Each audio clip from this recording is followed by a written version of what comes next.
Hello friends, कैसे हो आप लोग। आई होप तुमको लेक्चर्स अच्छे लग रहे होंगे। तो this is our lecture number 7 जहां पे हम डिस्कस करेंगे चैप्टर नंबर 9। चैप्टर नंबर 9 क्या है साहब? Operational risk. ठीक है, उसके पहले कुछ चीजें। ठीक है स्टूडेंट्स, पहले के पुराने लेक्चर्स देख लो। नंबर 1। नंबर 2, बच्चा लोग टेस्ट दे दो। सिर्फ 152 लोगों ने अभी तक टेस्ट दिया है। टेस्ट क्यों नहीं दे रहे हो पता नहीं भाई, फटती है क्या? एग्जाम में कैसे करोगे फिर, फटती है तो। ठीक है। नंबर 3 कि आज का जो लेक्चर है काफी लेंदी हो सकता है। ठीक है, बट पूरे कॉन्सेप्ट कवर हो गए। मजेदार पार्ट में कवर किया गया है, कैसे करना है, क्या करना है। ऑपरेशनल रिस्क है सर, बहुत मजा आएगा। नंबर 4, टेलीग्राम चैनल ज्वाइन कर लो, उसमें एमसीक्यूज पोस्ट करते हैं। एमसीक्यूज में मैं देखता हूँ यार, students are giving wrong answer. भाई लॉजिकल बेसिस पे, जजमेंट बेसिस पे आंसर नहीं दिए जाते पेपर में। वही मैं बोल रहा हूँ, बुक खोलो, आंसर ढूंढो, तभी सही आंसर आएगा। तुम्हारे जजमेंट पे आंसर मत दो, तुम्हारे जजमेंट पे आंसर। ठीक है, अब आते हैं सर ऑपरेशनल रिस्क के बारे में। सर ऑपरेशनल रिस्क कितने दिनों से सुन रहे हैं, लेक्चर नंबर 1 से सुन रहे हैं सर। आज तो समझाई दो, आज तो समझाई दो साहब। मैं बोला आज तो समझेंगे, मजा आएगा। पहले थोड़ा सा ऑपरेशनल रिस्क का ज्ञान, फिर हम जाएंगे चैप्टर में, फिर समराइज करूंगा ऑपरेशनल रिस्क क्या है, फिर जाऊंगा डिटेल में। ठीक है, तो सबसे पहले हम समझेंगे साहब ऑपरेशनल रिस्क। ठीक है, एक सेकंड को स्क्रीन शेयर कर रहा हूं।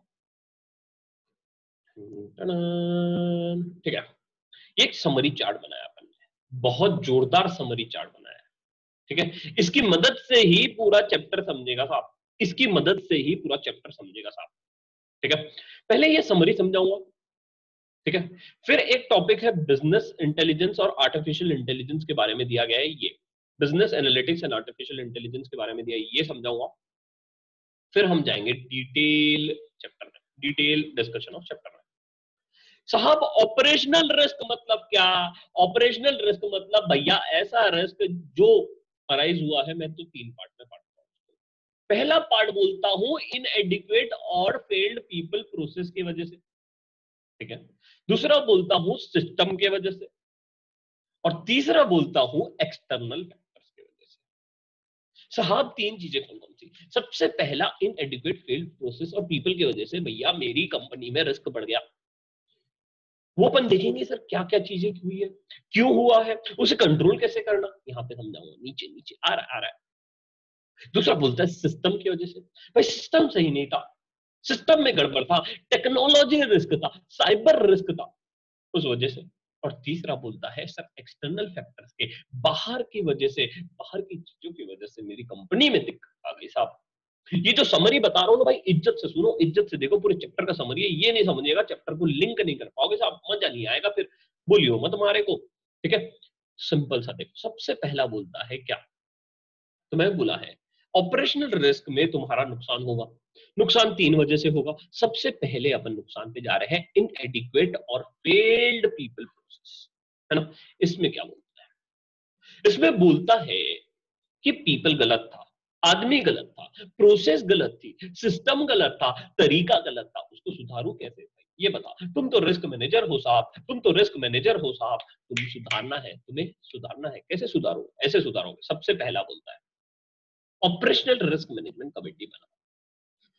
ऑपरेशनल रिस्क मैनेजमेंट कमेटी बनाओ जिसे हम कहेंगे ORMC, है ना। ये 3.2, अब देखो कहीं कहीं जगह भी, यहाँ पे काफी जगह पे लिखा रहेगा 3.2, फिर लिखा रहेगा 3.1। जैसे आर द हेडिंग्स, है ना, ये हेडिंग्स है तुम्हारे। ठीक है, तो ये हेडिंग्स है। जैसे फॉर एग्जांपल मैं बता भी देता हूँ 3.2, है ना। एक सेकंड ऊपर आ जाते हैं। अरे भाई कहाँ गया? अरे इधर से इंडेक्स से ढूंढेंगे ना भाई, ये तो गलती कर, ऐसी गलती मत करना। देखो अब देखो 3.2 है 9.6 पे, अपने को बताया 9.6, स्क्रोलर कहाँ गया भाई, है ना। 9.6 और ऊपर है ना, आ गया देखो 9.6 पे आ गया। Operational risk management committee, index से ढूंढो। समझ में आया कैसे ढूंढा? पहले इधर देखा फिर उधर देखा, चलो आ जाओ, है ना। तो अब ऑपरेशनल रिस्क मैनेजमेंट कमेटी क्या करेगी साहब? ऑपरेशनल रिस्क मैनेजमेंट कमेटी करेगी managing and monitoring the process of department level. हर एक डिपार्टमेंट की प्रोसेस को मैनेज करेगी, देखेगी, मॉनिटर करेगी। ठीक है, ये इनएडिक्वेट फेल और पीपल प्रोसेस को कैसे सुधारूं? ऑपरेशनल रिस्क मैनेजमेंट कमेटी बना के सुधारूं। दूसरा, CRO Lalu, chief risk officer, क्या लाऊं? चीफ रिस्क ऑफिसर लालू साहब। ठीक है, तीसरा क्या बोलता है? ऑपरेशनल रिस्क मैनेजमेंट पॉलिसीज, कुछ ऐसी पॉलिसीज दी गई है जो कंपनी अगर फॉलो कर ले, तो भैया जी उसका हो जाएगा बल्ले बल्ले, है ना, उसका अच्छा काम हो जाएगा।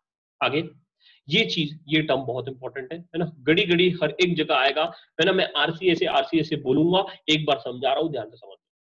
आरसीए से मतलब क्या साहब? Risk control self assessment. Sir नाम से क्या समझ में आ रहा है? रिस्क को कंट्रोल करो सेल्फ असेस करके। अरे भाई सीधा सा बात है, मतलब क्या? पहले मतलब समझते हैं। Method and process, क्या बोल रहा है? Method and process by which the management and a staff at all level collectively identify and evaluate the risk and associated controls, है ना। स्टाफ स्टाफ को अब एक है ना, हाँ, तो स्टाफ को क्या करना है? स्टाफ को जाके देखना है, इवेलुएट करना है ना।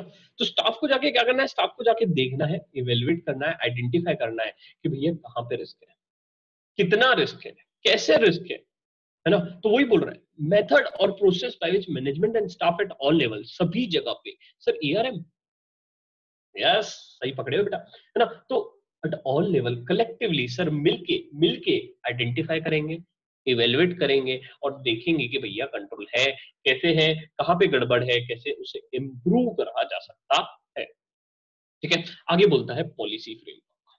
सर एक पॉलिसी फ्रेमवर्क बता दो, मतलब क्या?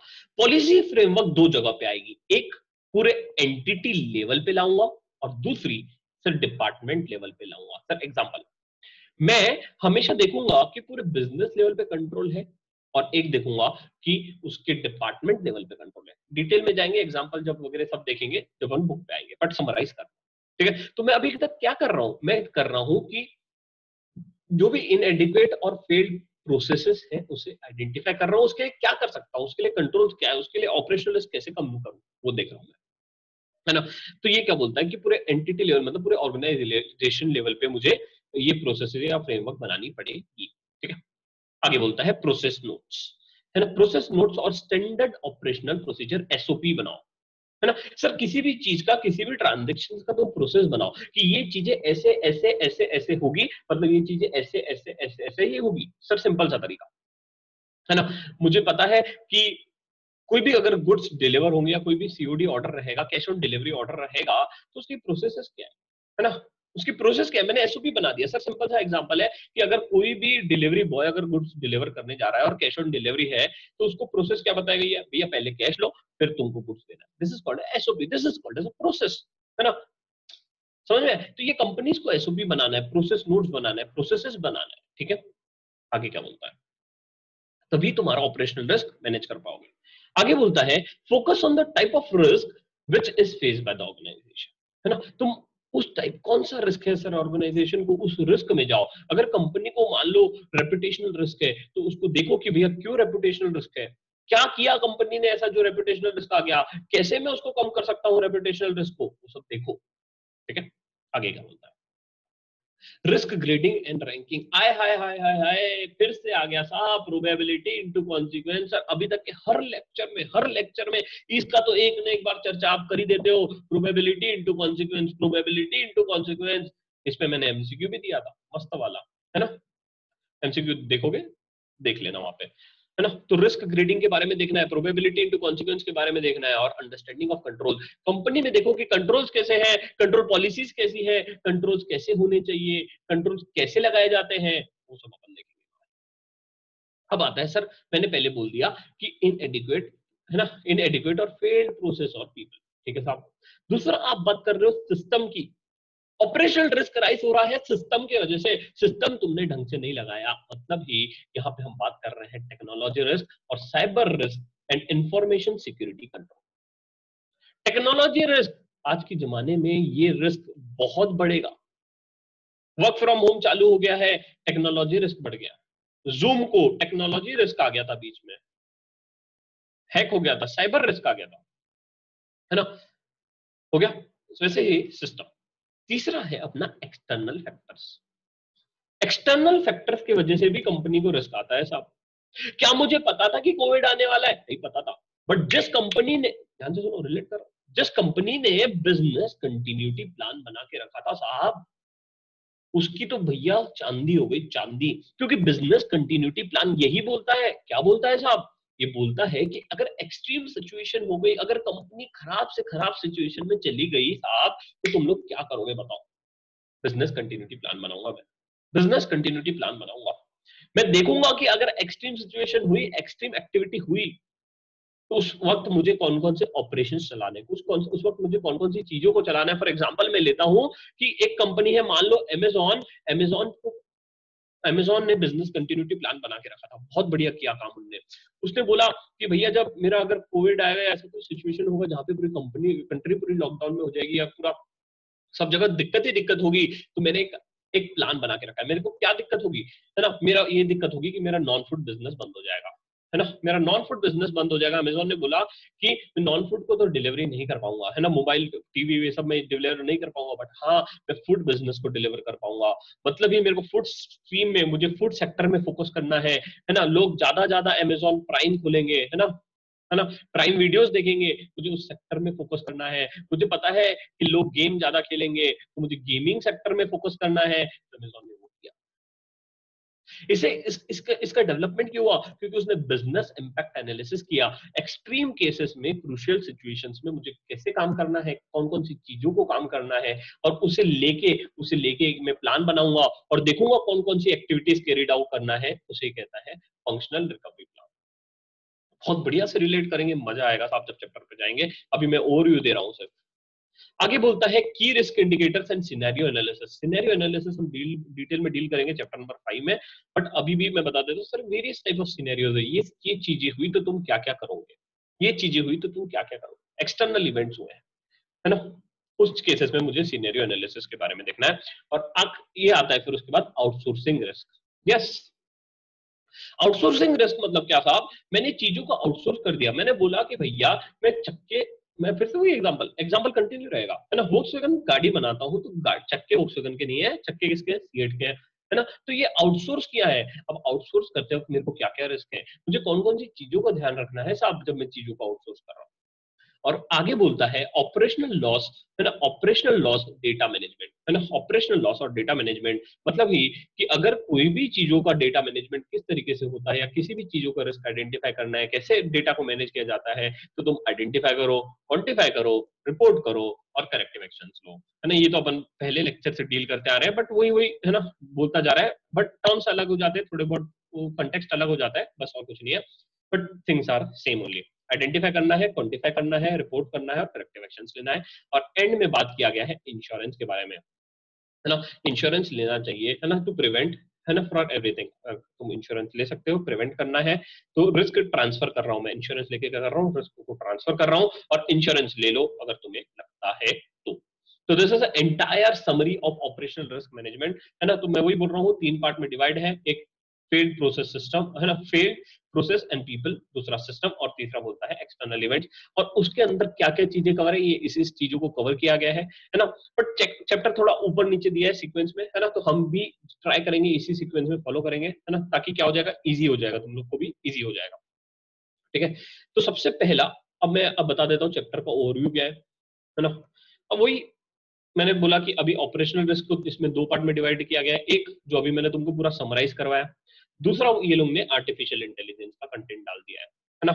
बिजनेस एनालिटिक्स आर्टिफिशियल इंटेलिजेंस का ये जो था ना, तो ये पुराना तुम्हारा चैप्टर नंबर जो 4 था, जो डिलीट हो गया और उसके जगह अभी कोई नया चैप्टर आया है ना। तो जो पुराना जो चैप्टर था उस उधर से ये लोग ने उठाया। तो पहले अपन ये वाला कवर कर लेते हैं, है ना, फिर एक साथ एक फ्लो में ऑपरेशनल रिस्क को कवर कर लेंगे, और तब तक तुम्हारे दिमाग में भी रिटेन हो जाएगा।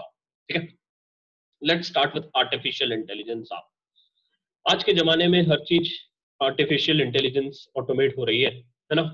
तो अपन जाते हैं, ये कहाँ पे है, देखो मेरे को कैसे मिल गया, 13 पे है, 9.33, टन टन टन टन, 9.33,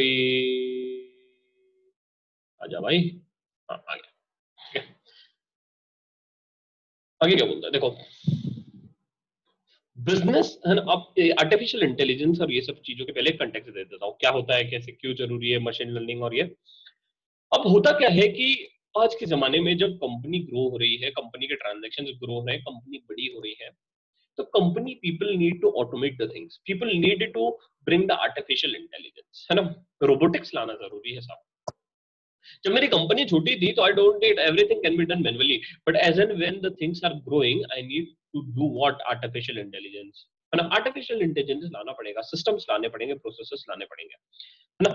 तो वही चीजों के बारे में बोला गया है, artificial intelligence, analytics, business analytics का एक बढ़िया सा एग्जांपल देता हूं, है ना, कि बिजनेस एनालिटिक्स कैसा होता है, क्या होता है। This is example of business analytics. तो यहाँ पे क्या होता है कि पहले मेरे लिए डिफिकल्ट था, है ना, तो ये सब एनालिटिक्स की मदद से हम, है ना, ये सब है ना, हम लोग एनालिटिक्स की मदद से कर पा सकते हैं, है ना।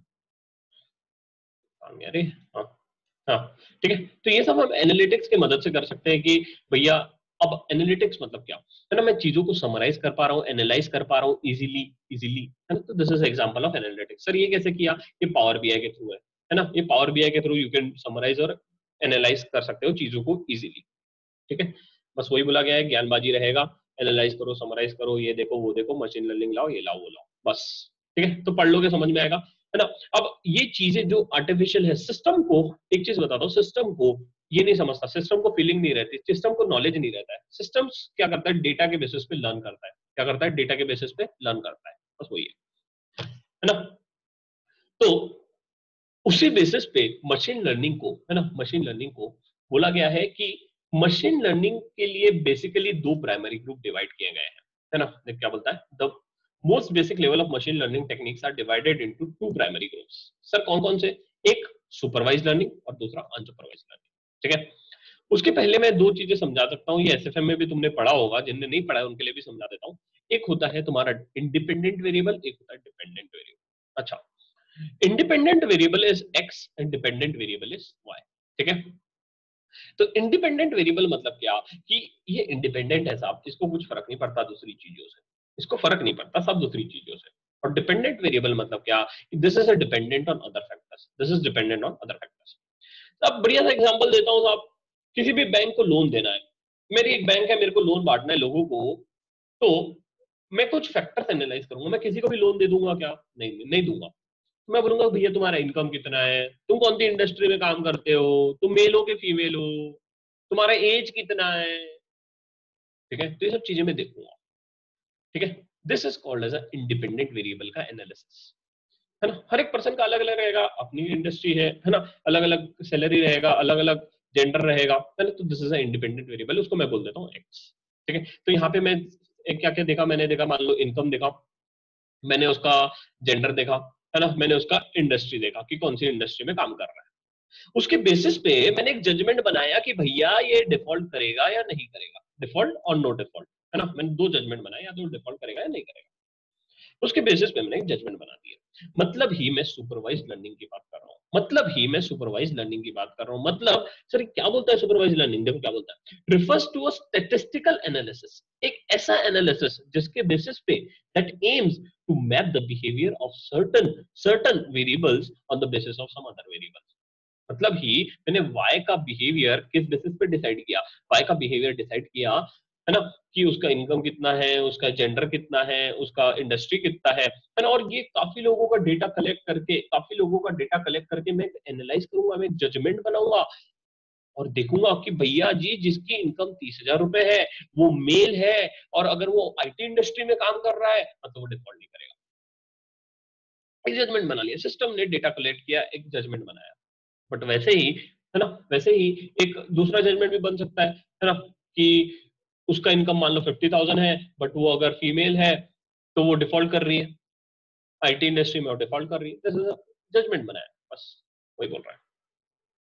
अब आगे क्या बोलता है, इसी बेसिस पे हम इक्वेशंस बनाते हैं, रिग्रेशन एनालिसिस बनाते हैं कि भैया ऐसा ऐसा है, ये इक्वेशन है, इस बेसिस पे जजमेंट बनाया जाता है, बस उसे कहा जाता है सुपरवाइज लर्निंग और मशीन लर्निंग, ठीक है। ये इंपॉर्टेंट है ना, इस पे काफी एमसीक्यू पूछे गए हैं ना, कि कौन कौन सी चीजें तुम्हारी इसमें आती है सुपरवाइज लर्निंग में, तो ये थोड़ा ध्यान से पढ़ लेना, ठीक है। ज्यादा डीप में कवर नहीं कर पाऊंगा, नहीं तो लेक्चर बहुत लंबा हो जाएगा, है ना। मैं चीजों को समराइज कर दूंगा ताकि तुम सेल्फ एक बार पढ़ सको, ठीक है। आगे बोलता है अनसुपरवाइज्ड लर्निंग। अनसुपरवाइज्ड लर्निंग क्या बोलता है कि the name suggest that refers to a statistical method that aim into challenges। अब ये क्या बोलता है, नो डिपेंडेंट, है ना, ये डिपेंडेंट नहीं है साहब, ये किसी भी चीजों पे डिपेंडेंट नहीं है ना, ये खुद के बिहेवियर है, खुद के इस पे काम करता है, बस वही बोल रहा है। आगे बोलता है अब जो मशीन लर्निंग है ये नेचर के बेसिस पे दो पार्ट में डिवाइड की गई है, एक रिग्रेशन मेथड है ना, जिसे हम कहते हैं क्वांटिटेटिव एनालिसिस, और दूसरा कहा जाता है क्वालिटेटिव एनालिसिस, है ना। अब मतलब ही, अब ये देखो क्वांटिटेटिव एनालिसिस मतलब कि जैसे कि मैं बोलूंगा कि height height of the person, height of the person है ना, क्वांटिटेटिव एनालिसिस इनकम, उसके बेसिस पे क्लासिफिकेशन करूंगा। या तो क्वालिटेटिव एनालिसिस जैसे कि हो गया मेल या फीमेल, है ना, या कोई प्रोडक्ट खरीद रहा है ना, एबीसी प्रोडक्ट है ना, उसके बेसिस पे मैं क्लासिफाई कर सकता हूँ। ओके, अब आता है एनालिटिक्स। एनालिटिक्स के बारे में मैंने जो तुमको डायग्राम दिखाया था ना, ये वाला, this is a pure example of analytics. बस वही एनालिटिक्स को यूज करो, चीजों को देखो और समझो। कोई बोलता है ना। अब banks are expected to conduct a regular and comprehensive bottom up bottom up bottom up bottom up bottom up bottom up stress test, है ना। स्ट्रेस टेस्टिंग ये अपन पढ़ेंगे चैप्टर नंबर 5 में, बट है ना। तो bottom up stress test for the scenario across the, है ना। तो बैंक्स को बॉटम अप क्या होता है, कैसे होता है, वो अपन पढ़ लेंगे, अभी मैं डिटेल में नहीं जाऊंगा। तो वही बोलता है स्ट्रेस टेस्टिंग, और ये क्या होता है पहले स्ट्रेस टेस्टिंग समझो। स्ट्रेस टेस्टिंग बोलता है कि stress testing refers to the testing of a software or hardware to determine whether it performance is satisfactory under a extreme or unavoidable condition, है ना। तो स्ट्रेस सिनेरियो में तुम कैसे परफॉर्म कर पाओगे। सर कोई स्ट्रेस सिनेरियो आया है ना, कोविड आया, तुम कैसे परफॉर्म कर पाओगे, तुम्हारी कंपनी कैसे परफॉर्म कर पाएगी, है ना। एग्जाम्स आगे बढ़ गई, तुम कैसे कर परफॉर्म कर पाओगे। स्ट्रेस सिनेरियो भाई हमें देखना है, बस वही बोलता है। तो उसके बेसिस पे हम आर्टिफिशियल इंटेलिजेंस एनालिटिक्स यूज करेंगे, है ना। बस वही सब बोला गया है, एक बार पढ़ लोगे समझ में आ जाएगा। आगे, big data technologies to detect and early warning signals, है ना, by observing the clients on ongoing behaviour and act on a time. Yes, है ना। तो ये जब एनालिटिक्स बना रहा हूँ, ये सब चीजों की मदद से मेरे को क्या होगा साहब, ये सब चीजों की मदद से मुझे कोई भी अगर कोई गड़बड़ होगा, गापची होगा, कोई भी चोरी होगी, चकारी होगी, या कोई भी कुछ गलत होगा, तो मुझे जल्दी पता पड़ जाएगा, मुझे जल्दी पता पड़ जाएगा, है ना। आउटलायर्स दिखेंगे, है ना, ये सब मुझे आउटलायर्स बन के बाहर आ जाएगा, और मुझे दिख जाएगा कि भैया ये गलत हुआ है, वो मुझे देखना है ना। अब ये एक क्वेश्चन है कि बिजनेस एनालिटिक्स कहाँ का यूज होता है ना, इस पे एक एमसीक्यू फ्रेम हो सकता है ना। तो मैंने एमसीक्यू भी डाला था कि बिजनेस एनालिटिक्स कहाँ का ज्यादा यूज होता है। ओके, ये पढ़ लोगे, एकदम इजी है, कुछ नहीं है, जजमेंटल है। आर्टिफिशियल इंटेलिजेंस मतलब वही कि कंप्यूटर प्रोग्राम्स, मशीन्स, है ना, ट्रेन हो रहे हैं, डेवलप हो रहे हैं, और ह्यूमन ब्रेन के हिसाब से सोच रहे हैं भाई आज की तारीख में, है ना। कई ऐसी चीजें हैं, है ना, जो हम देखते हैं कि लाइक रोबोटिक्स, है ना। रोबोटिक्स के होटल्स में तो आजकल रोबोटिक्स चालू हो गया है। तो ये आर्टिफिशियल इंटेलिजेंस दिन ब दिन ग्रो हो रहा है, बस उसके बारे में बोला गया है। गेमिंग में यूज हो सकता है। इस पे पता है तुम्हारे मे 18 में शायद इस पे क्वेश्चन था, है ना, आर्टिफिशियल इंटेलिजेंस पे। तो इस पे डायरेक्ट क्वेश्चन आ सकता है, what are the examples of artificial intelligence, ये एग्जांपल यहाँ पे टिप लेना, खत्म, है ना, पढ़ लेना यार, बहुत इजी है। अब आते हैं मेन टॉपिक पे, मजेदार, है ना, डिस्ट्रीब्यूटर लेजर टेक्नोलॉजी। बहुत सही चीज है साहब, ये बहुत सही चीज है। क्या है सर ऐसा ये डिस्ट्रीब्यूटेड लेजर टेक्नोलॉजी, तुमने सुना है बिटकॉइन, हाय हाय हाय हाय हाय सर, बिटकॉइन, बिटकॉइन काम करता है इस पे, डिस्ट्रीब्यूटेड लेजर टेक्नोलॉजी। क्या है सर ये कॉन्सेप्ट, क्या है कॉन्सेप्ट, ये है, मैं तुमको डायग्राम दिखाता हूँ, मस्त समझेगा, देखो, ब्लॉकचेन, है ना। तो ये देखो कॉन्सेप्ट ये बोलता है कि जो भी तुम्हारे सिस्टम्स है ना, सॉफ्टवेयर है, उन सबको अलग अलग रखो, अलग अलग नोडल पे रखो, डेटा को तुम अलग अलग जगह स्टोर करके रखो, ठीक है। उससे एडवांटेज क्या होगा, उससे एडवांटेज ये होगा कि अगर किसी भी हैकर को, किसी भी बंदे को आके चोरी करना है, डेटा को कुछ भी करना है, तो उसको एक जगह वो अटैक करेगा। उसको अभी देखो कितने सारे, है ना, कितने सारे इसमें हमने बांट दिया है, 10-15 कंप्यूटर में अभी बांट दिया है, डेटा को इतने सारे कंप्यूटर में बांट दिया है। अब वो उसको 10-15 जगह एक साथ एक्सेस करना तो पॉसिबल नहीं है, मतलब ये वो डेटा को हैक नहीं कर पाएगा, डेटा को हैक नहीं कर पाएगा। बस वही है, डिस्ट्रीब्यूट कर दो सब चीजों को, तुम डिस्ट्रीब्यूट कर दो। और इसीलिए बिटकॉइन का, है ना, इसीलिए इफ यू सी बिटकॉइन का इतना डेवलपमेंट या इतना ग्रोथ हुआ है ना, इसलिए बिटकॉइन का इतना डेवलपमेंट या ग्रोथ हुआ है। अब डिस्ट्रीब्यूटेड लेजर टेक्नोलॉजी, है ना, डिस्ट्रीब्यूटेड लेजर टेक्नोलॉजी, है ना, इसे ही हम कहते हैं, एक है ना, हाँ, है ना। तो डिस्ट्रीब्यूटेड इसे ही हम कहते हैं सिंक्रोनाइज्ड लेजर, है ना, सिंक्रोनाइज्ड लेजर, है ना। तो अब डिस्ट्रीब्यूटेड चीजें डिस्ट्रीब्यूटेड रहेगी तो उसका फायदा क्या है, उसका फायदा ये है कि तुम्हारे को अगर कोई हैकर, है ना, अगर कोई हैकर आना है तो उसको इजीली वो चीजों को हैक नहीं कर पाएगा, इजीली वो चीजों को हैक नहीं कर पाएगा। अब उसके बेनिफिट्स क्या है सर, बेनिफिट्स ये बोलता है सर, जैसे कि तुम्हारा स्पीड्स बढ़ जाएंगे, है ना, तुम्हारे को अगर कोई भी, है ना, हाई ऑपरेशनल एफिशिएंसी आ जाएगी, significant reduction in operational complexity चीजें कम होगी, डेटा फास्ट रन करेगा क्योंकि अलग अलग नोडल्स पे। आई थिंक ये टॉरेंट वारंट भी यही सब यूज करते हैं, है ना, जो टॉरेंट्स वगैरह रहते हैं ये यही यूज करते हैं, है ना। ट्रांसपेरेंसी आ जाएगी, नेटवर्क सिक्योरिटी आ जाएगी, एंड ओवरऑल रिडक्शन, है ना, in a credit and operational risk. तुम्हारा रिस्क जो है ना, रिस्क जो है वो कम हो जाएगा, ठीक है।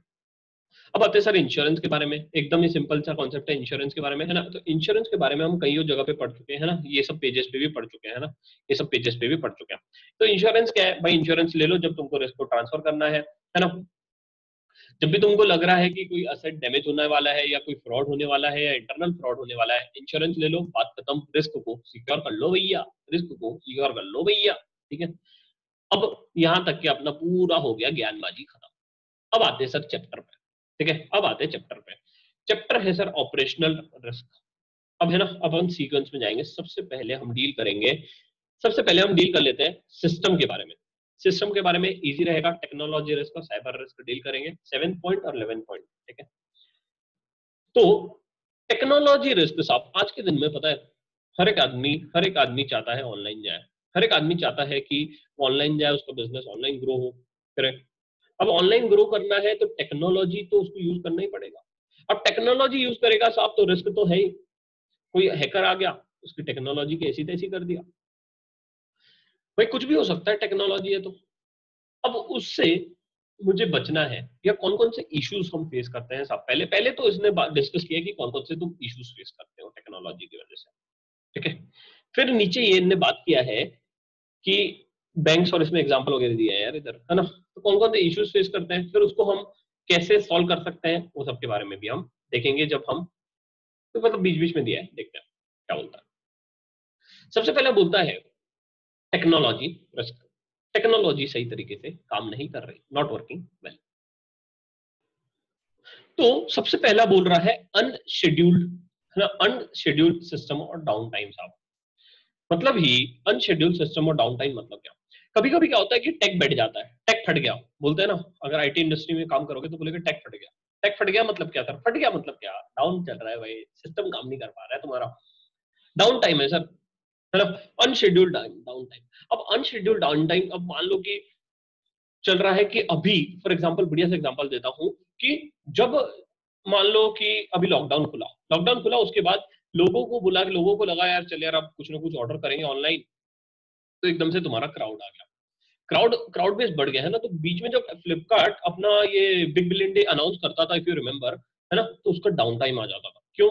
क्योंकि उसका सिस्टम इतना लोड झेल ही नहीं पाता था, तो सिस्टम का डाउन टाइम आ जाता था।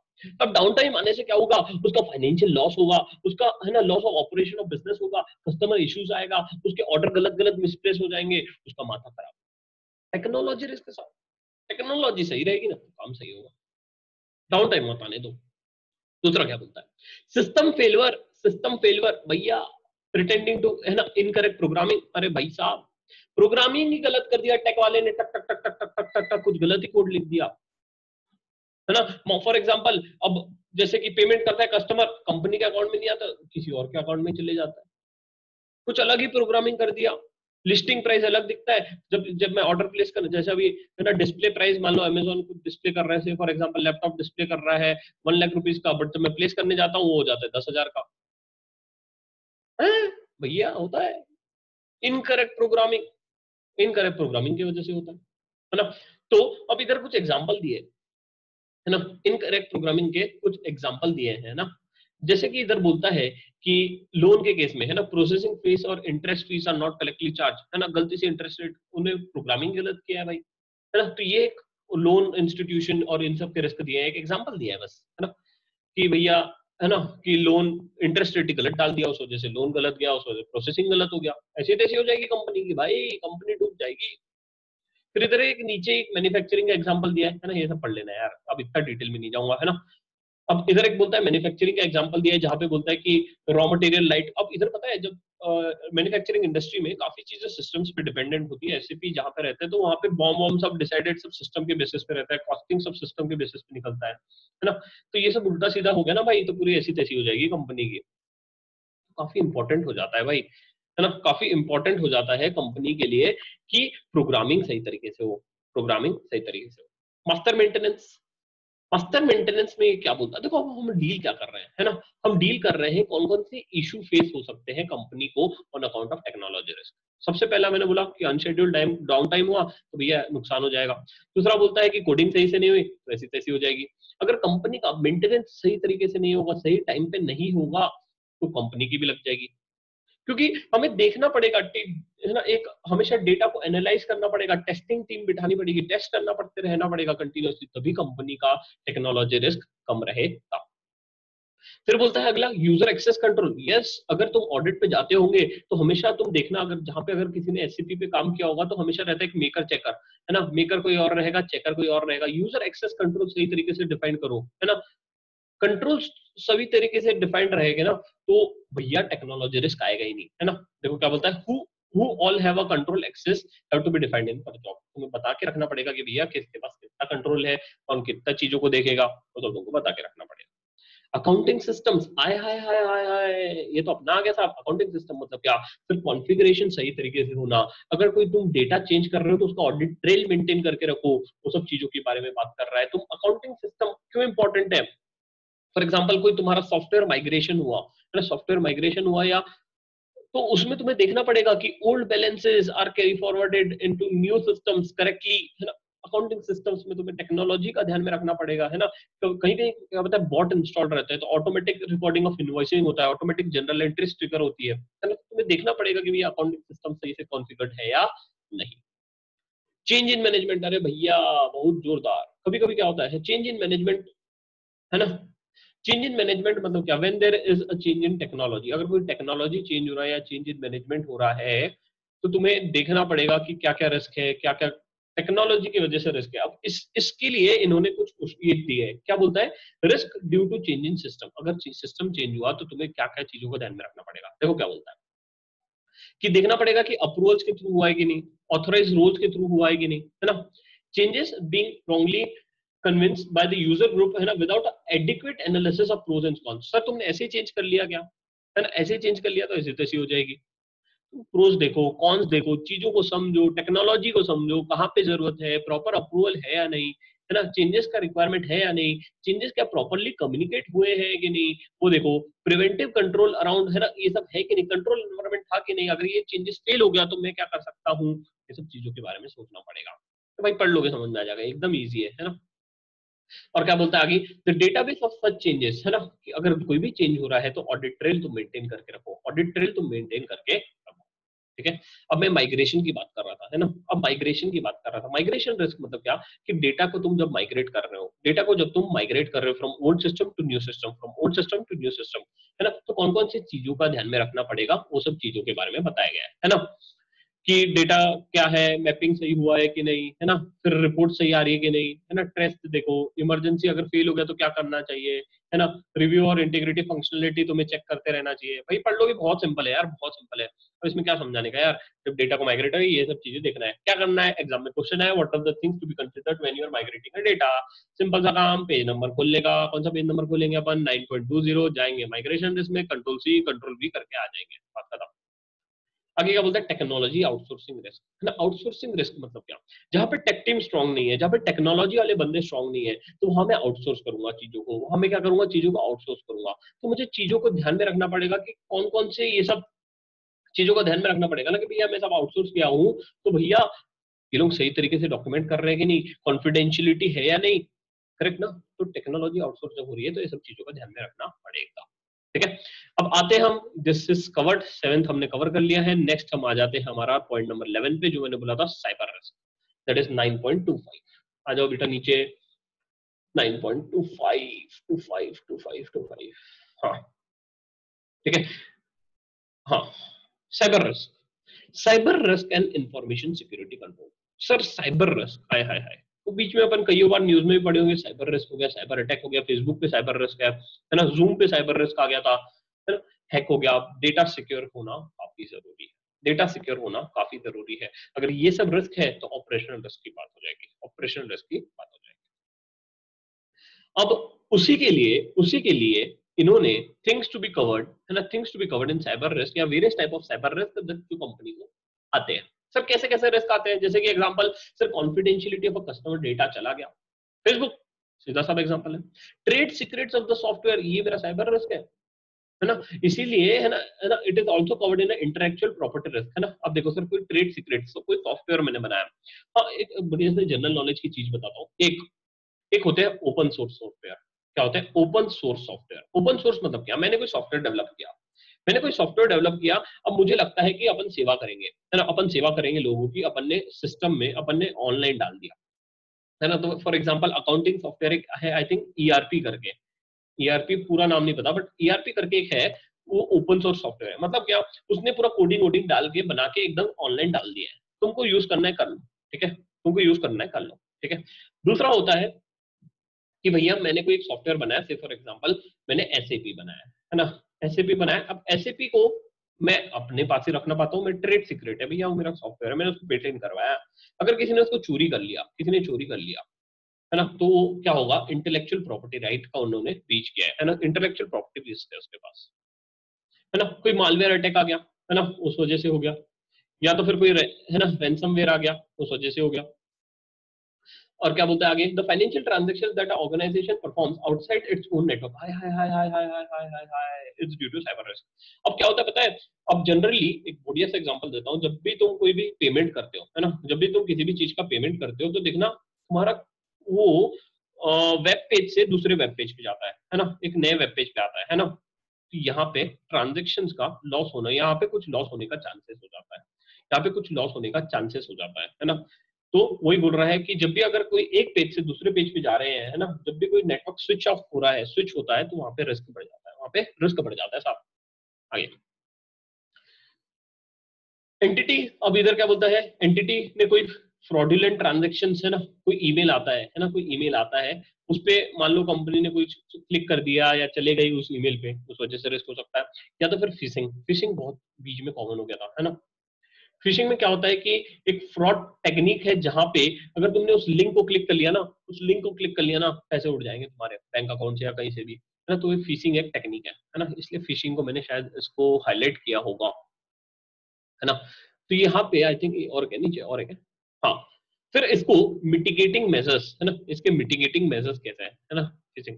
तो इसके मिटिगेटिंग मेजर्स सर क्या क्या करना चाहिए, है ना। अब इसको रिस्क को मुझे कम करना है, मुझे साइबर रिस्क कम करना है, मुझे सिक्योरिटी रिस्क कम करना है, सिंपल सा तरीका वही ज्ञानबाजी, सर आइडेंटिफाई करो कहाँ पे रिस्क है ना, एडिक्वेट रिस्ट्रिक्शंस लगाओ, है ना। फिर आगे क्या बोलता है, encrypt in encrypted solution to individual customer computer.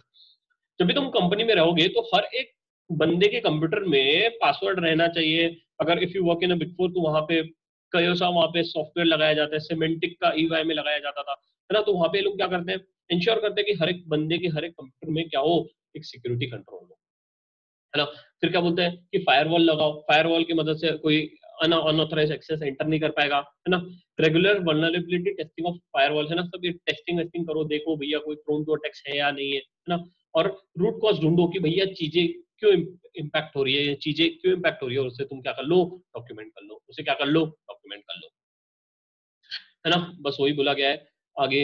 It is recommended, हाँ अब देखो क्या बोलता है, it is recommended to have internal audit scope. अब देखो क्या होता है पता है, आजकल ऑडिट में भी तुम्हारा सिस्टम टेस्टिंग होता है ना। अगर तुम देखोगे, है ना, कोई भी लिस्टेड कंपनी में सिस्टम टेस्टिंग करना पड़ता है, जिसे हम कहते हैं आईटीजीसी, है ना आईटीजीसी, आईटी आईटी टेस्टिंग करना पड़ता है, आईटीजीसी टेस्टिंग करना पड़ता है, जहां पे हमें देखना पड़ता है कि भैया सिस्टम इफेक्टिवली काम कर रहा है कि नहीं, सिस्टम में तो कुछ गड़बड़ नहीं है ना, सिस्टम में तो कुछ गड़बड़ नहीं है, क्योंकि आजकल काफी चीजें ऑटोमेटेड होती है साहब, है ना। जैसे कि एग्जांपल देता हूँ ऑटोमेशन का, तुमने ऑर्डर प्लेस किया, तुम्हें तुरंत ही एक्सेप्टेंस मिल जाता है ऑर्डर का, because this is done through a system, because this is done through a system, है ना। वो बोल देता है कि भैया तुम बैकएंड पे इन्वेंटरी मेंटेन करते रहना, 10 9 8 मतलब इन्वेंटरी है, अब जैसे तुम्हारे पास जीरो इन्वेंटरी रहेगी, तुम ऑर्डर बोल देना फेल, ऑर्डर बोल देना फेल, तो दिस इज सिस्टम ड्रिवन। अब ये सिस्टम सही में काम कर रहा है कि नहीं, ये ऑडिटर को चेक करना चाहिए, ये ऑडिटर को चेक करना चाहिए, बस वही बोल रहा है कि इंटरनल ऑडिट स्कोप में और ये सब तुम्हें, है ना, देखना चाहिए, और वो सब ऑडिटर ने वो अपने स्कोप में डालना चाहिए, ठीक है। तो यहाँ पे हमने कौन सा रिस्क कवर कर लिया, हमने देखा कि सिस्टम सिस्टम का जो भी रिस्क है वो खत्म हो जाता है। फिर अब हम आते हैं एक्सटर्नल फैक्टर्स, हम आते हैं एक्सटर्नल फैक्टर्स की वजह से, एक्सटर्नल फैक्टर्स की वजह से कैसे कैसे रिस्क आ सकते हैं और उसे कैसे मैनेज किया जा सकता है। सबसे पहले business continuity plan, point number 9 साहब, बिजनेस कंटिन्यूटी प्लान। आ जाओ, पॉइंट नंबर 9, पेज नंबर कहाँ है, पेज नंबर है 9.21, 9.21, ठीक है। Business continuity plan, business continuity plan मतलब क्या? मैं तुमको पहले भी बताया था कि अगर, है ना, अगर तुम्हारी कंपनी में कोई एक्सट्रीम सिचुएशन हो गई, साहब कंपनी में आग लग गई, कंपनी में आग लग गई, क्या कर लोगे? कंपनी को मान लो कोविड आ गया, पहले ही नहीं पता था, कोविड के पहले मैंने एक प्लान बनाना है, मुझे एक प्लान बना के दो साहब। आज भी जो भी कंपनी में होगे ना, तुम कंपनी के ओनर बनोगे ना, थोड़े साल बाद सोचना, बिजनेस कंटिन्यूटी प्लान बनाना है। अगर ये चीज बंद होगी तो मैं कैसे ऑपरेट करूंगा, अगर ये चीज बंद होगी तो मैं कैसे ऑपरेट करूंगा, बिजनेस कंटिन्यूटी प्लान, है ना। तो इधर कुछ एग्जांपल्स दिए हैं बिजनेस कंटिन्यूटी प्लान कि क्यों डिस्ट्रप्शन आ सकता है बिजनेस में। सर जैसे कि नेचुरल डिजास्टर आ गया, उस वजह से डिस्ट्रप्शन हो सकता है, कोई टेररिस्ट अटैक हो गया, उस वजह से डिस्ट्रप्शन आ सकता है ना, कोई कीमैन छोड़ के चले गया, मेरे जैसा आदमी छोड़ के चले गया कंपनी में, तो नुकसान हो सकता है साहब, है ना। आगे, अरे सर आप बिजनेस का, कोई बोलेगा sir business continuity plan, sir अगर आपने पूरे लेक्चर नहीं डाले तो उसका भी कंटिन्यूटी प्लान बनाए क्या? हाँ, अरे बट डालूंगा, टेंशन मत लो, मजाक कर रहा हूँ। ठीक है, तो बढ़िया सा एग्जांपल था यार ये तो, है ना, कि अगर मान लो मैंने आगे के लेक्चर नहीं डाला, है ना, तो बिजनेस कंटिन्यूटी प्लान तुमको खुद से पढ़ना पड़ेगा, है ना, बट डालूंगा, टेंशन मत लो, मजाक कर रहा हूँ, समझाने के लिए बता रहा हूँ, ठीक है।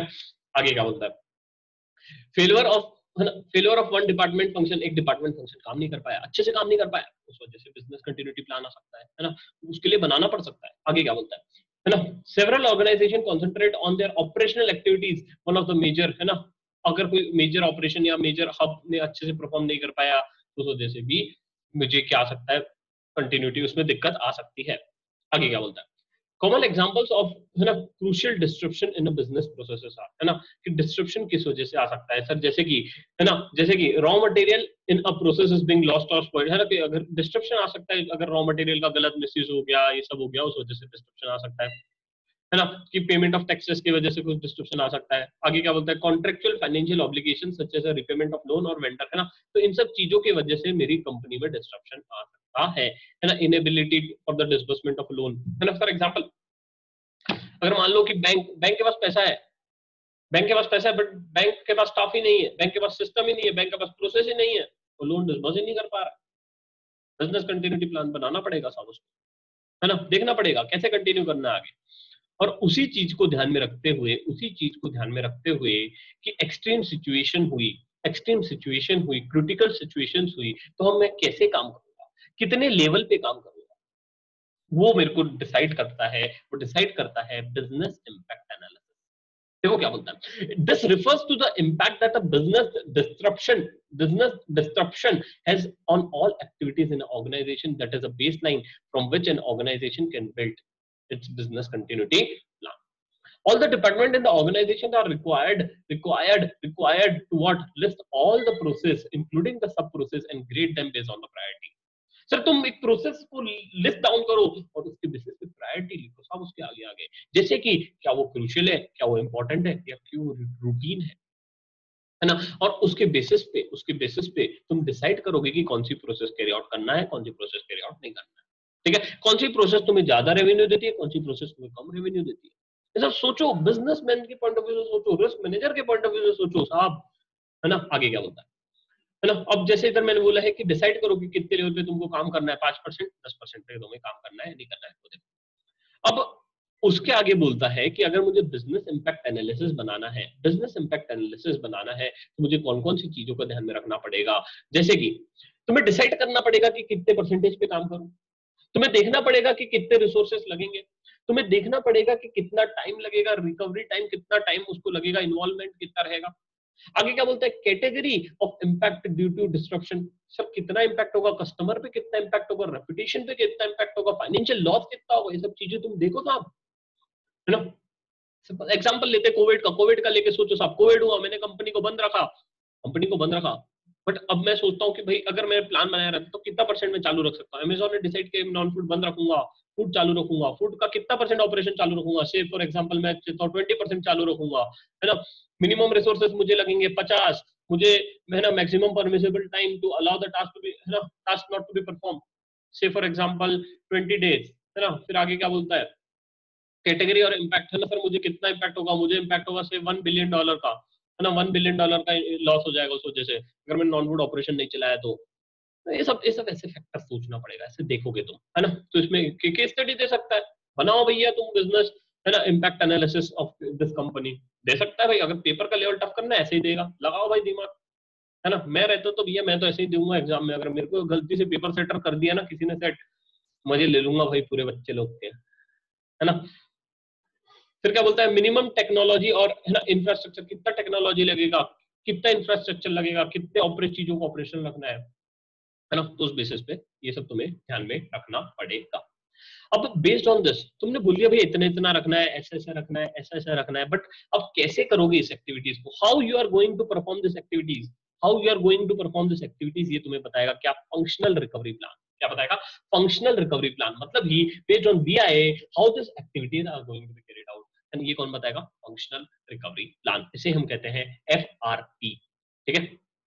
अब, है ना, एफआरपी जब मैं बना रहा हूँ, है ना, अब ये एक बार पढ़ लेना यार थोड़ा थोड़ा, अब एफआरपी में जब बना रहा हूँ तो मुझे कौन कौन सा चीजों का ध्यान में रखना पड़ेगा, सबसे पहले क्या होता है देखो, the site in which the process would be carried out, है ना, what is the alternative site, कहाँ पे काम कर रहे हैं, कौन सी साइट पे काम होने वाला है, से फॉर एग्जांपल इंडिया में होने वाला है, तो भैया ठीक है, इंडिया में फूड ऑपरेशन चला सकता हूँ, नॉन फूड नहीं चला सकता हूँ, फॉर एग्जाम्पल बट चाइना, ठीक है सर, चाइना का नाम मत लो बट ठीक है, चाइना, चाइना में हो रहा है तो उसमें मैं नॉन फूड भी चला सकता हूँ, फूड भी चला सकता हूँ, क्योंकि वहां कोविड खत्म हो गया, एग्जाम्पल है, ठीक है, भावनाओं में मत जाओ, ठीक है। The site in which the process would be carried out कहाँ पे होगी, है ना, एंड द रोल्स कैसे कैरिड होगी वो सब तुम देखो, आगे क्या बोलता है ना, it this need to be documented और सर्कुलेटेड, है ना, तो ये जो तुम्हारा एफ आर पी है ना, फंक्शनल रिकवरी प्लान जो है वो कैसे होगा, है ना, वो उसे डॉक्यूमेंट करो, आगे क्या बोलता है, the name and the contract from all the key member, कौन कौन इन्वॉल्व है वो सब तुम डॉक्यूमेंट करो, है ना, each process is listed and available, है ना, तो वो सब तुम डॉक्यूमेंट करो देखो, और इसी कम्युनिकेशन प्लान को हम कहते हैं कॉल ट्री, इस पे एमसीक्यू आ सकता है ना, इस पे एमसीक्यू में एक्सपेक्ट कर रहा हूँ, इस पे अभी तक एमसीक्यू आया नहीं है ना? तो ये कॉल ट्री कहा जाता है, जो हम कम्युनिकेशन या प्रोसेस को डॉक्यूमेंट करेंगे वो से कहा जाता है कॉल ट्री। अब यहाँ पे तुम्हारा काम खत्म नहीं होता, उसके बाद तुमको क्या करना है ना, उसके बाद तुम्हें टेस्ट करना है, देखना है कि भैया सही तरीके से काम कर रहा है या नहीं कर रहा है, बस यहीं पे आई थिंक उसका क्या बोलता है ना, तो business continuity plans need to be major framework and coordinate inter relationship between the various business unit, हाँ, यस यस, अरे एकदम बहुत जोड़ दिया सर, बहुत बढ़िया, एक चीज दिमाग में आई। अब जब मैं बिजनेस कंटिन्यूटी प्लान बना रहा हूँ, बिजनेस कंटिन्यूटी प्लान बना रहा हूँ, तो मुझे बाकी चीजों का भी ध्यान में रखना पड़ेगा, मतलब क्या कि फॉर एग्जाम्पल अगर कोई चीज मैंने आउटसोर्स किया है, आउटसोर्सिंग में आएगा, है ना, जब किसी भी चीज को मैंने आउटसोर्स किया है कि भैया चक्के बनाना है, वो ने बिजनेस कंटिन्यूटी प्लान बनाया कि भैया अपनी कंपनी बंद होगी तो अपन ऐसे इतनी इतनी कार बनाएंगे, ये सब बनाएंगे, ये सब कर लेंगे, मैं बोला ठीक है बहुत बढ़िया, तुमने बना लिया वोक्सवैगन वालों ने, ठीक है। अब उन्होंने देखा ही नहीं क्या कि मेरे चक्के तो भैया सीएट के आते हैं, सीएट वालों से पूछो भैया कि वो भी तो काम कर सकता है कि नहीं, क्या उसके बिजनेस कंटिन्यूटी प्लान में ये है या नहीं, अगर वो चक्के ही नहीं देगा तो बगैर चक्कू की गाड़ी थोड़ी जाएगी राजा, समझ में आया? तो बिजनेस कंटिन्यूटी प्लान जब तुम बना रहे हो तो कईयों इंटर रिलेशन, कईयों बिजनेस यूनिट, कईयों लोकेशन, कईयों आउटसोर्सिंग डिपार्टमेंट, सब चीजों का ध्यान में रखना पड़ेगा, सब चीजों का ध्यान में रखना पड़ेगा साहब, ठीक है। तो वही बोल रहा है कि कईयों बिजनेस वर्टिकल्स लोकेशंस, ये सब चीजों का तुम्हें ध्यान में रखना है, ठीक है। आई थिंक यहाँ पे तुम्हारा बिजनेस कंटिन्यूटी प्लान, एफआरपी, है ना, ये तीनों कंप्लीट हो जाता है। उसके बाद मैंने क्या बोला था, बिजनेस कंटिन्यूटी प्लान हो गया, की risk indicators and scenario analysis, ये तो बहुत इजी है ना, पॉइंट नंबर 8 है ना, की risk indicators of scenario analysis, scenario analysis तो मैंने बताया, पहले भी बताया, की रिस्क इंडिकेटर क्या होता है, देखो की रिस्क इंडिकेटर इज, देखो इधर बोला गया है की risk indicator concept is more focused on continuous monitoring, continuously तुम्हें देखना है की रिस्क इंडिकेटर, भैया यहाँ पे दिक्कत है, यहाँ पे दिक्कत है, यहाँ पे दिक्कत है, देखो देखो देखो देखो देखो देखो, सॉल्व करो सॉल्व करो सॉल्व करो सॉल्व करो, है ना। ये की रिस्क इंडिकेटर हमेशा शॉर्टर इंटरवल्स पे बिलीव करता है, जबकि आरसीएसए आरसीएसए का इंटरवल थोड़ा बड़ा हो सकता है, देखो यहाँ पे पढ़ते हैं क्या बोलता है, in a manufacturing process a half yearly rcsa check may be built or a checking on a number of batches failed in a quality check, however key risk indicator may be a better method है ना, better method being a lead indicator, है ना, where a batch failure number of time is reviewed on a week, है ना। तो देखो आरसीएसए ने बता दिया कि यहाँ यहाँ ऐसे ऐसे दिक्कत है, बट की रिस्क इंडिकेटर बोलेगा भैया यहाँ पे इसको सॉल्व करो, यहाँ पे इसको सॉल्व करो, हर हफ्ते जाके देखो, प्रोसेस बिठाओ, कंट्रोल बिठाओ, है ना। तो सिनेरियो एनालिसिस तो मैंने बता दिया था। सिनेरियो एनालिसिस में क्या बोलता है, in a scenario analysis the risk scenarios are described, है ना, जो भी रिस्क की वजह से जो भी सिनेरियोज है उसको हम डिस्क्राइब करेंगे। And subjective assessment of risk, है ना, subjective assessment of risk materializing and is described using whatever available data and reviews are possible to collect, है ना। तो उसके बेसिस पे हम बताएंगे भैया ये सिनेरियो है, ये केसेस है, ये रिस्क है, इस सब चीजों को तुम्हें कंपनी को रिस्क है, उन सब चीजों पे ज्ञानबाजी होगी, ठीक है। उसके बाद हम बात करते हैं आउटसोर्सिंग रिस्क का। आउटसोर्सिंग रिस्क, यस, आ जाओ आ जाओ आ जाओ आ जाओ। आउटसोर्सिंग रिस्क मस्त चीज है। देखो क्या बोलता है, outsourcing risk can be mitigated bye entering a compensation clause, है ना। अब देखो क्या होता है आउटसोर्सिंग रिस्क, यस, तो ये बहुत रियल लाइफ में भी होता है भाई। आउटसोर्सिंग रिस्क में पता है, तो वोक्सवैगन का मैं एग्जांपल, रियल लाइफ एग्जांपल देता हूं। तो वोक्सवैगन का जो वोक्सवैगन का है कॉन्ट्रैक्ट है जी स्टेम के साथ, है ना, जी स्टेम के साथ। तो वो लोग क्या करते हैं, जी स्टेम क्या करता है, बॉडी पार्ट प्रोवाइड करता है वोक्सवैगन को। जो भी गाड़ी का बाहर का बॉडी पार्ट है वो रहता है किसके द्वारा, जी स्टेम का रहता है। तो हर एक ऑटोमोटिव कंपनी में ऐसा रहता है, ठीक है। अब वोक्सवैगन ने कुछ गारंटी देके रखता है कि भैया इतने अगर मेरे को बॉडी पार्ट बनाना है, मान लो कि साल में मैं 10,000 बॉडी पार्ट बनाऊंगा, ठीक है। किसको गारंटी देकर रखा है, जीएसटीएम को गारंटी देकर रखा है, किसने, वोक्सवैगन ने। अब उतने बॉडी पार्ट नहीं बनाया तो उतने का उसको कंपनसेशन पे करना पड़ता है। बट अगर उससे ज्यादा का बॉडी पार्ट बना दिया, मतलब जीएसटीएम को ज्यादा रेवेन्यू हो गया, तो जीएसटीएम उसको कुछ कंपनसेशन कम लेगा, ठीक है। तो ये जनरली ऑटोमोटिव सेक्टर में ये होता है, ये ऑटोमोटिव सेक्टर में होता है ना। तो आउटसोर्सिंग रिस्क, आउटसोर्सिंग रिस्क मतलब क्या, कि आउटसोर्सिंग रिस्क बोलता है कि अगर तुम्हारा कोई चीज आउटसोर्स किया है तो उस वजह से रिस्क आता है, तो तुम एक कंपनसेशन क्लॉज डाल दो, भैया नुकसान होगा पैसा दोगे, नुकसान होगा भैया पैसा दोगे, बस सिंपल सा सीधा सा बनी है। देखो अब ये क्या बोलता है, factors to be considered when we are outsourcing a thing. अगर कोई भी चीजें, कौन कौन सी चीजों का मुझे ध्यान में रखना है जब मैं किसी भी चीजों को आउटसोर्स कर रहा हूँ। सबसे पहला बोलता है कि तुम्हारे ऑब्जेक्टिव, तुम्हारे उद्देश्य क्या है भैया, क्लियरली डिफाइन रखो कि भैया मेरे को गाड़ी के चक्के बनाना है, चक्के का साइज इतना होना चाहिए, ये सब चीजें होना चाहिए, इस क्वालिटी का मटेरियल होगा, ऐसे ऐसे यूज होगा, ये सब चीजें होना चाहिए। और ये सब चीजें क्या होनी चाहिए, कॉन्ट्रेक्चुअल डॉक्यूमेंट होना चाहिए साहब, कॉन्ट्रेक्चुअली ये डॉक्यूमेंटेड होना चाहिए। आगे क्या बोलता है कि लीगल, है ना, लीगल इंडेमनिटीज ऑफ द ऑर्गेनाइजेशन, सब देख लो क्या लीगल इम्प्लीकेशंस होगा, कैसे होगा। जहां पे अगर दूसरा बंदा है उधर के, है ना, दूसरे स्टेट में है तो उधर के देखो कि कॉन्ट्रेक्चुअल क्या है, स्टेट के एग्रीमेंट्स क्या है, स्टेट में आईजीएसटी है, सीजीएसटी है, कैसा है ना, तुम्हारे जीएसटी लॉ देख लो, है ना। Business continuity plan of the service provider, मैंने ऊपर बोला था ना, उसका भी बिजनेस कंटिन्यूटी प्लान देखो। आगे operational risk assessment covering the, है ना, regulatory risk, financial risk, reporting risk, ये सब रिस्क तुम देखो, है ना। आगे क्या बोलता है, इफ द टेक्नोलॉजी और disaster recovery itself is outsource, है ना, अगर कोई तुमने टेक्नोलॉजी या कुछ आउटसोर्स किया है, all attention is required to ensure that the business operation work as desired, है ना, डिजाइन्ड एज एग्रीड, है ना। तो जो भी जिस तरीके से काम हो रहा है, जिस तरीके से तुमने बोला गया उस तरीके से ही हो रहा है, जिस तरीके से तुमने बोला गया है उस तरीके से ही हो रहा है। यहाँ पे अपना खत्म हो जाता है पॉइंट नंबर 10, आउटसोर्सिंग खत्म हो गया। आगे आते हैं नेक्स्ट पे, आगे आते हैं नेक्स्ट पे, आगे आते हैं नेक्स्ट पे, point number 12, operational loss data management. Operational loss data management, cyber risk मैंने कवर कर लिया था, है ना, आईटी के साथ कवर कर लिया था। आते हैं अभी operational loss data management. Operational loss data management भैया ये मस्त टेबल है, मेरे को मजा आ गया। किसी भी देखो सिंपल सा चीज है, कोई भी ऑपरेशनल लॉस होता है, कोई भी चीज होता है, डेटा को मैनेज करना है कैसे, चार प्रोसेस। जो चार प्रोसेस यहाँ पे बोली गई है, क्या बोली गई है, identify, quantify, report and corrective actions, बस ये भी यही बोलता है। बट यहाँ पे इन्होंने एक बढ़िया सा टेबल दे दिया था। ये टेबल ने ना मेरा दिल जीत लिया, पता नहीं क्यों, और इससे मैं क्वेश्चन भी एक्सपेक्ट कर रहा हूँ। क्या बोलता है, पहले टेबल समझाता हूँ। टेबल बोलता है कि अगर मान लो कोई फ्रॉड हुआ, से फॉर एग्जाम्पल इंटरनल फ्रॉड हुआ, ठीक है। तो इंटरनल फ्रॉड क्यों होता है, इंटरनल फ्रॉड के बारे में थोड़ा सा जानकारी दिया है। अब इंटरनल फ्रॉड कैसे कैसे कर सकता है, या तो मैं अनऑथराइज एक्टिविटी कर लूंगा, या तो मैं चोरी चकारी कर लूंगा, है ना। ये दो तरीके बोले गए और उसका कुछ एग्जाम्पल दिया है, उसका कुछ एग्जाम्पल दिया, ठीक है। For example theft and fraud, theft and fraud में मैं कर लूंगा रॉबरी, मैं कोई एसेट चोरी करके लेके गया, है ना। अब एग्जाम में देगा भाई क्वेश्चन बनाओ भैया, है ना, इस तरीके से फ्रॉड हुआ, ठीक है।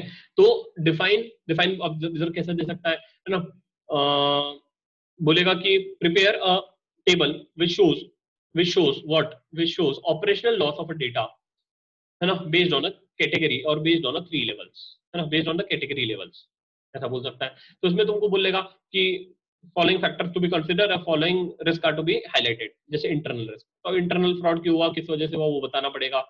क्यों होता है इंटरनल फ्रॉड, वो बताना पड़ेगा। और इधर तुम्हारी केस स्टडी में कौन सा एग्जांपल दिया, उस पर तुमको फोकस करना पड़ेगा, है ना। तो वही बोला गया। आगे क्या बोलता है, identification of operational loss event is primary challenge. Yes, सीधी साफ बात है। An organization faces because loss में ऑकर, है ना, लॉस ऑकर होगा, एंड इट्स डिस्कवरी में take place after a long time, है ना। काफी जो इंटरनल फ्रॉड्स होते हैं और काफी चीजें होती है बाद में पता पड़ता है, डिस्कवरी बाद में पता पड़ती है। और एक और चीज, ऑपरेशनल लॉस, जो ऑपरेशनल लॉस का हम बात कर रहे हैं, वो हर एक ऑर्गेनाइजेशन को फेस करना पड़ता है साहब। हर एक ऑर्गेनाइजेशन को फेस करना पड़ता है, चाहे वो बैंक हो या कोई भी हो, हर एक को ऑपरेशनल लॉस फेस करना है। ठीक है, आगे क्या बोलता है, बस वो ये पूरा टेबल दिया है, मैं टेबल समझाऊंगा नहीं, बट बता दिया तुमको क्या दिया है भाई। इस पे केस स्टडी एक्सपेक्टेड है, मेरे जैसे एग्जामिनर रहा तो देगा भाई। ठीक है, अब वही बोलता है, पहला बोलता है आइडेंटिफिकेशन ऑफ लॉस, है ना। तो कौन कौन से ट्रिगर्स है, कौन कौन सी चीजें हैं जो तुम्हें ध्यान में रखनी पड़ेगी जब मैं क्या कर रहा हूँ, ऑपरेशनल रिस्क को ढूंढ रहा हूँ, जब मैं ऑपरेशनल रिस्क को ढूंढ रहा हूँ। सबसे पहला, है ना, क्या रेगुलर रिकंसिलेशन और इंटरनल कंट्रोल्स है क्या, वो देखो। दूसरा बोलता है RCSA process, risk control self assessment process है क्या, वो देखो। तीसरा क्या बोलता है, कस्टमर कंप्लेंट्स है क्या, वो देखो। अगर कस्टमर कंप्लेंट्स है मतलब भी भैया ऑपरेशनल रिस्क है, कुछ तो गड़बड़ हो रहा है, पीपल प्रोसेस सिस्टम टेक्नोलॉजी कहीं तो गलत हो रहा है साहब।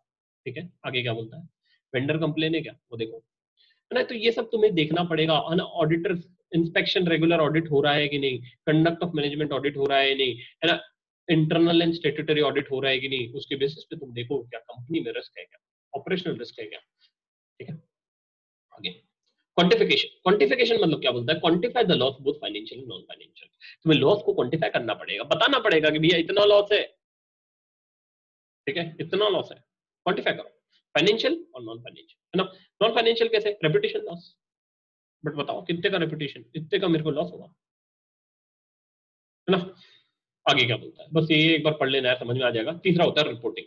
तुमने आइडेंटिफाई किया, क्वांटिफाई किया, अब तुमको रिपोर्ट करना पड़ेगा, बताना पड़ेगा, है ना। एक फ्रेमवर्क में बनाना पड़ेगा, एक टेबल में बनाना पड़ेगा। इसमें भी केस स्टडी दे सकता है कि identify, quantify and report this type of loss, है ना। रिपोर्टिंग पे आ सकता है, रिपोर्टिंग करो या रिपोर्ट बनाओ, है ना। तो ये, है ना, तो जैसे बोलेगा कि इंसिडेंट कब हुआ, डेट ऑफ रिपोर्टिंग क्या है ना, इवेंट को डिस्क्राइब करो, फाइनेंशियल लॉस कितना है, इवेंट कैसा है ना, रिकवरी कुछ हुआ क्या, एक्शन क्या है ना, इवेंट क्लोज और फर्दर एक्शंस क्या क्या है, वो सब तुम्हें बताना पड़ेगा।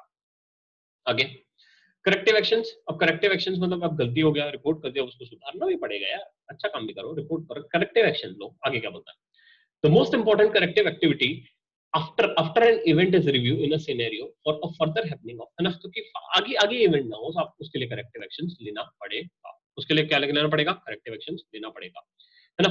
तो क्या बोलता है, व्हाट आरसीएस है, आरसीएस का तो मैंने तुमको बता दिया, आरसीएस क्या होता है ना। इंटरनल टीम बिठाओ, सब एनालाइज करेगी, चेक करेगी और देखेगी कि बिजनेस ऑब्जेक्टिव अचीव हो जाए।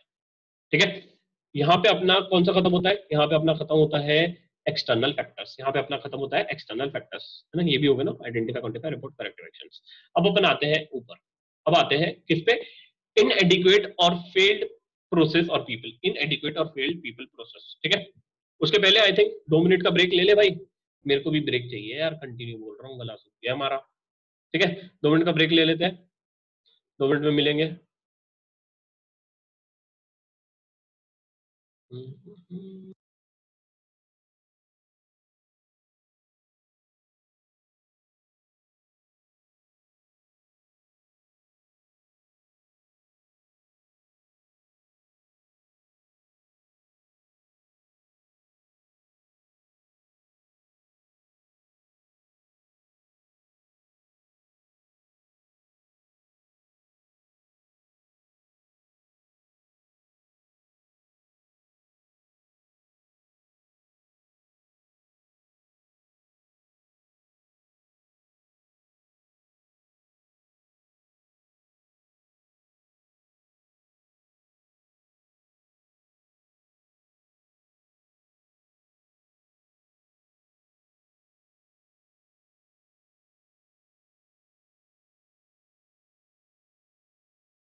हेलो।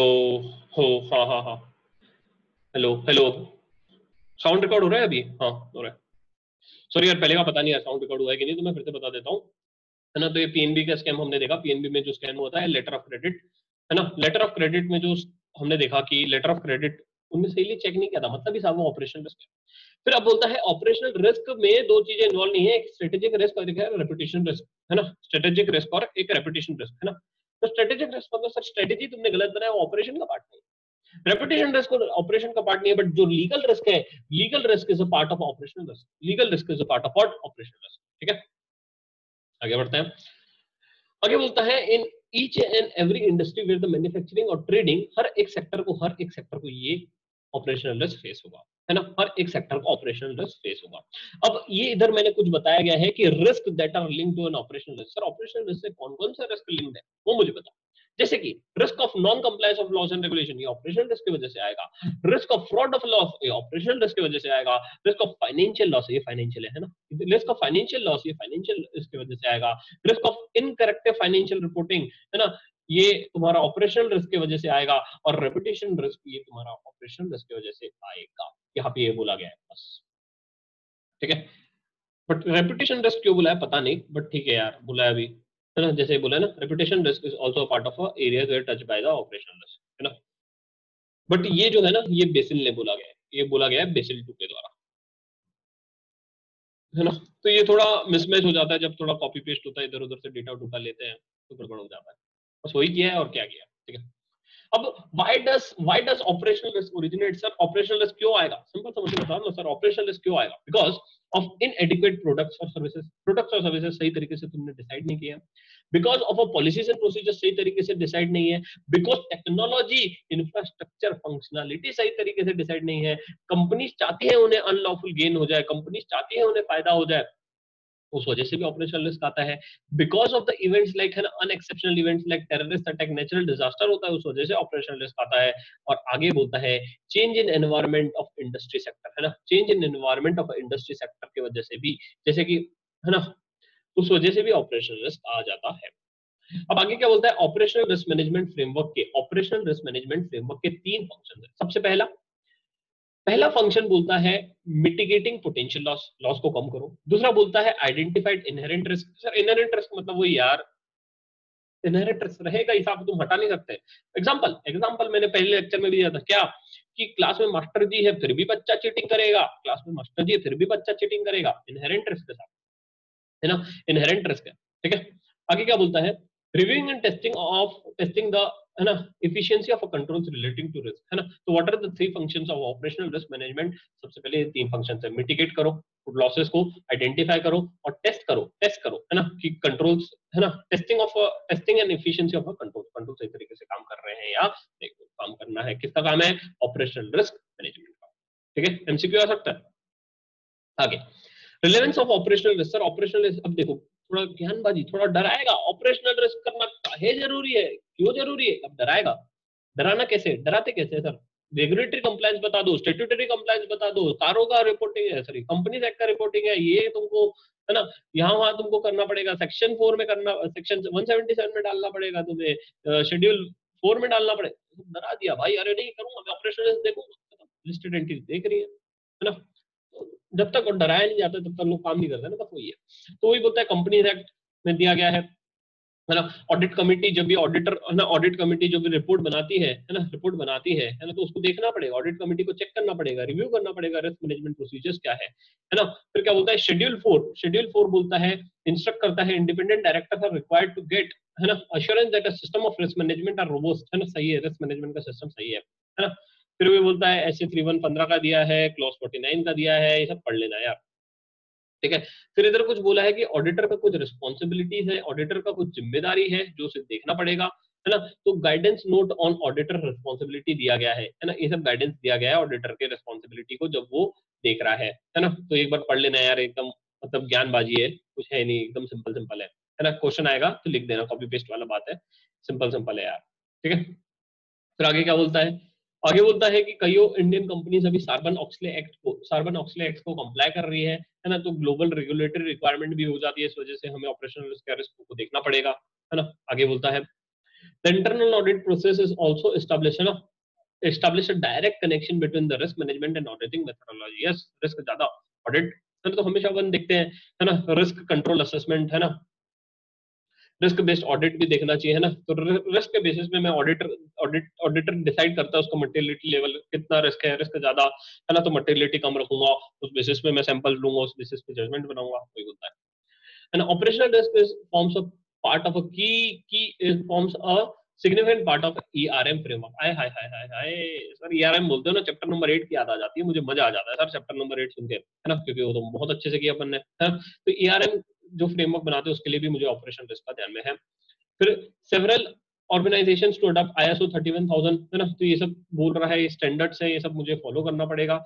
और आगे क्या बोलता है, banking that come under the RBI are very comprehensive requirement of operational risk management, है ना। तो RBI का जो भी बैंकिंग है इन सबको ऑपरेशनल रिस्क मैनेजमेंट का कंप्लाई करना काफी जरूरी हो जाता है ना, काफी जरूरी हो जाता है। इसलिए मैंने सिर्फ एक गाइडेंस में डाल दूंगा डिस्क्रिप्शन में, है ना, बट पढ़ने मत बैठ जाना यार, पढ़ने मत बैठ जाना, मैं वही बोल रहा हूँ, पढ़ने बैठोगे ना तो एक आरबीआई का गाइडलाइन है ना, आरबीआई का गाइडलाइन है on what, RBI guideline on operational risk, है ना, RBI guideline on operational risk है ना। आरबीआई ये बोल रही है कि क्या क्या है, कैसे कैसे होना चाहिए, है ना, क्या क्या चीजों का ध्यान में रखना चाहिए, ऑपरेशनल रिस्क मेजर क्या होगा, सिर्फ एक मैं डाल दूंगा डिस्क्रिप्शन में, टाइम मिलेगा, बोर हो रहा होगा, पढ़ लेना, है ना। चाहिए तो प्रिंट आउट लेके जाना, चाहिए तो प्रिंट आउट लेके जाना, अप्रोक्सीमेटली कितने पेज का है, 126 पेजेस का है, तो बोथ साइड प्रिंट लोगे तो 63 पेज का हो जाएगा। चाहिए तो लेके जाना, बट आई वुड रिकमेंड नहीं भी लेके गए तो ठीक है, मतलब तुम्हारे ऊपर है, जजमेंटल। बट काफी जगह बोला गया है कि ये ऑपरेशनल रिस्क को कैसे मैनेज कर सकते हैं, क्या कर सकते हैं, है ना।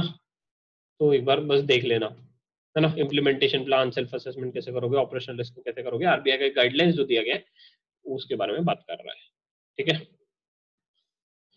अब आगे क्या बोलता है, operational risk management governance committee, है ना, तो एक कमेटी रहेगी जो कंटिन्यूअसली मॉनिटर करेगी, है ना। तो ये बोल रहा है कि for a bank it is mandatory to have an operational risk policy, है ना, approved by the board, and the RBI guidelines has been clearly described the roles and responsibilities on operational committee, है ना। तो ये RBI ने guideline issue किया है कि, है ना, मैंने जो अभी दिखाया वो उसको देखना पड़ेगा।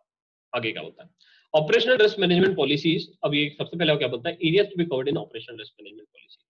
कौन कौन सी चीजों का ध्यान में रखना पड़ेगा जब मैं ऑपरेशनल रिस्क मैनेजमेंट पॉलिसी बना रहा हूँ, कौन कौन सी चीजों का ध्यान में रखना पड़ेगा जब मैं ऑपरेशनल रिस्क मैनेजमेंट पॉलिसी बना रहा हूँ, है ना। ये 3 हो गया। अब आते हैं एक सेकंड, कलर चेंज करने दो, बोर हो गया एक ही कलर से, ब्लू ले लेते हैं, है ना। तो देखो क्या बोलता है, सबसे पहले बोलता है rules of board and operational risk management committee के तुम रूल्स जिम्मेदारी डिस्क्राइब करो कि भैया ये तुम्हारा कार्य है, ये तुम्हारे क्रम है। आगे आगे बोलता है कि रिव्यू ऑफ, है ना, review of what, risk and control assessment result and operational risk events, loss, है ना, लॉस रिपोर्टिंग, ब्रीच ऑफ की रिस्क इंडिकेटर्स, ये सब तुम्हें रिव्यू करना पड़ेगा। Risk assessment and new product and services, है ना, रिस्क असेसमेंट करो वहां पे जहाँ पे नया प्रोडक्ट आ रहे हैं, नए सर्विसेज आ रहे हैं, मैं क्या कर रहा हूँ, मैं ये देख रहा हूँ कि कहाँ areas to be covered in operational risk policy. जब भी मैं कोई रिस्क पॉलिसी बना रहा हूँ, ऑपरेशनल रिस्क पॉलिसी बना रहा हूँ, तो ये चीजों को मेरे को ध्यान में रखना है, ठीक है। फिर क्या बोलता है कि कोई एग्जिस्टिंग टेक्नोलॉजी है, न्यू टेक्नोलॉजी, उसके बारे में देखो, साइबर रिस्क है क्या वो देखो, बिजनेस कंटिन्यूटी जो अपने नीचे देखा वो इसी की बात कर रहा है। फिर आगे क्या बोलता है, रिव्यू ऑफ एनी रेगुलेटरी और डेवलपमेंट ऑन एक्सटर्नल इवेंट्स के बारे में है, तो वो ध्यान में रखो। मैनेजमेंट फंक्शंस आर हाईलाइटेड, है ना, आइडेंटिफाइड एंड प्रोसेस गैप जहां जाए वहां पे तुम ध्यान में रखो, है ना, वो सब चीजों का तुम ध्यान रखो। आगे क्या बोलता है, board methodology and setting up the risk and control assessment library, है ना, वो सब चीजों पे ध्यान रखो। फिर कंस्टिट्यूएंट्स लाइक आरसीएसएस, की रिस्क इंडिकेटर्स, ये सब चीजों का तुम ध्यान में रखो कि कहाँ का रिस्क है, कौन से रिस्क है, आरसीएसएस क्या बोल रहे हैं तुमने, है ना, जब कलेक्शन लिया, जब एम्प्लॉयज देख रहे हैं तो ये तुमको दिक्कत आ रही है, उन सबको डॉक्यूमेंट करो, देखो, समझो, करो, बस वही है ना। Capital computation methodology if applicable need to be described in the policy, है ना। बस वो ये यार पूरा ज्ञानबाजी दिया है ना, पढ़ लोगे समझ में आ जाएगा, ठीक है। भगा रहा हूँ, क्या करूँ यार, इजी इजी यार, वो सब थोड़ी समझाऊंगा। अब आते हैं लाइन ऑफ डिफेंस में, मजेदार चीज, ऑपरेशनल रिस्क मैनेजमेंट कमेटी, है ना। अब कमेटी बन गई साहब, कमेटी बन गई, अब कमेटी बैठेगी, कमेटी ढूंढेगी कि भैया रिस्क कहाँ है, रिस्क कहाँ है, कमेटी बैठी, कमेटी ढूंढी। अब उन्होंने 3 लाइन ऑफ डिफेंस बना दिए। क्या 3 लाइन ऑफ डिफेंस बनाए, first line, second line, third line. First line में जो बैठा रहेगा, जो ग्राउंड लेवल पे है, नीचे लेवल पे है, जो डेली बेसिस पे काम कर रहा है, वो होता है तुम्हारा first line of defence manager, first line of defence उसके हाथ में रहता है। सेकेंड लाइन ऑफ डिफेंस जो रहता है उसका मैनेजर, ऑपरेशनल डिपार्टमेंट, जो डिपार्टमेंट बैठेगा, देखेगा, एनालाइज करेगा फर्स्ट लेवल वाला भैया क्या काम कर रहा है। और थर्ड लाइन ऑफ डिफेंस होता है तुम्हारा internal audit. Third line of defence होता है तुम्हारा इंटरनल ऑडिट। मतलब ही ये बोलता है 3 लाइन ऑफ डिफेंस बनाओ, 3 लाइन ऑफ डिफेंस के थ्रू यूज करो, देखो, समझो, प्रोसेस को एनालाइज करो, कहाँ दिक्कत आ रही है। और इधर उन्होंने बोला गया है कि डिफेंस, लाइन ऑफ डिफेंस को क्या क्या काम देना है ना, लाइन ऑफ डिफेंस को क्या क्या काम देना है। बट सबसे पहले लाइन ऑफ डिफेंस ये क्यों है, ये लाइन ऑफ डिफेंस ये डिफेंसिव स्ट्रक्चर है, ये एक ढाल की तरह काम करेगा, एक दीवार की तरह काम करेगा, है ना। डिफेंसिव स्ट्रक्चर, है ना, consisting of a barrier that can be employed for a defence against an attack. Sir अगर कोई अटैक हुआ, कुछ भी गलत हुआ, कोई भी ऑपरेशनल रिस्क हुआ, है ना, ऑपरेशनल रिस्क हुआ, तो मेरे पास एक डिफेंस रहेगा। कौन से लेवल पे, फर्स्ट लाइन, सेकंड लाइन और थर्ड लाइन, तीनों लाइन पे डिफेंस रहेगा। तो फर्स्ट लाइन ऑफ डिफेंस क्या बोलता है, first line of defence is a function और department role that owns the process. जो प्रोसेस पे है, ग्राउंड लेवल पे है साहब, तो फर्स्ट लाइन ऑफ डिफेंस पे आ गया। क्या बोलता है, सेटअप रिक्वायर्ड, है ना। अब उसको काम क्या है, क्या क्या करता है first line of defence, ground level person क्या करता है ना, setup the required policies, policies देखेगा, क्या क्या है, क्या क्या काम करना है, कैसे सेटअप करना है, वो सब देखेगा। आगे क्या बोलता है, establish the process note, control steps in a process note, है ना, प्रोसेस नोट बनाएगा, एस्टैब्लिश प्रोसेसेस बनाएगा। आगे क्या करेगा, परफॉर्मिंग द, है ना, perform the self assessment and monitoring the risk indicators, कहां पे रिस्क है, सेल्फ असेसमेंट करेगा, चेक करेगा, देखेगा भैया कहां गड़बड़ है, कहां गुची है, वहां पे वो देखेगा।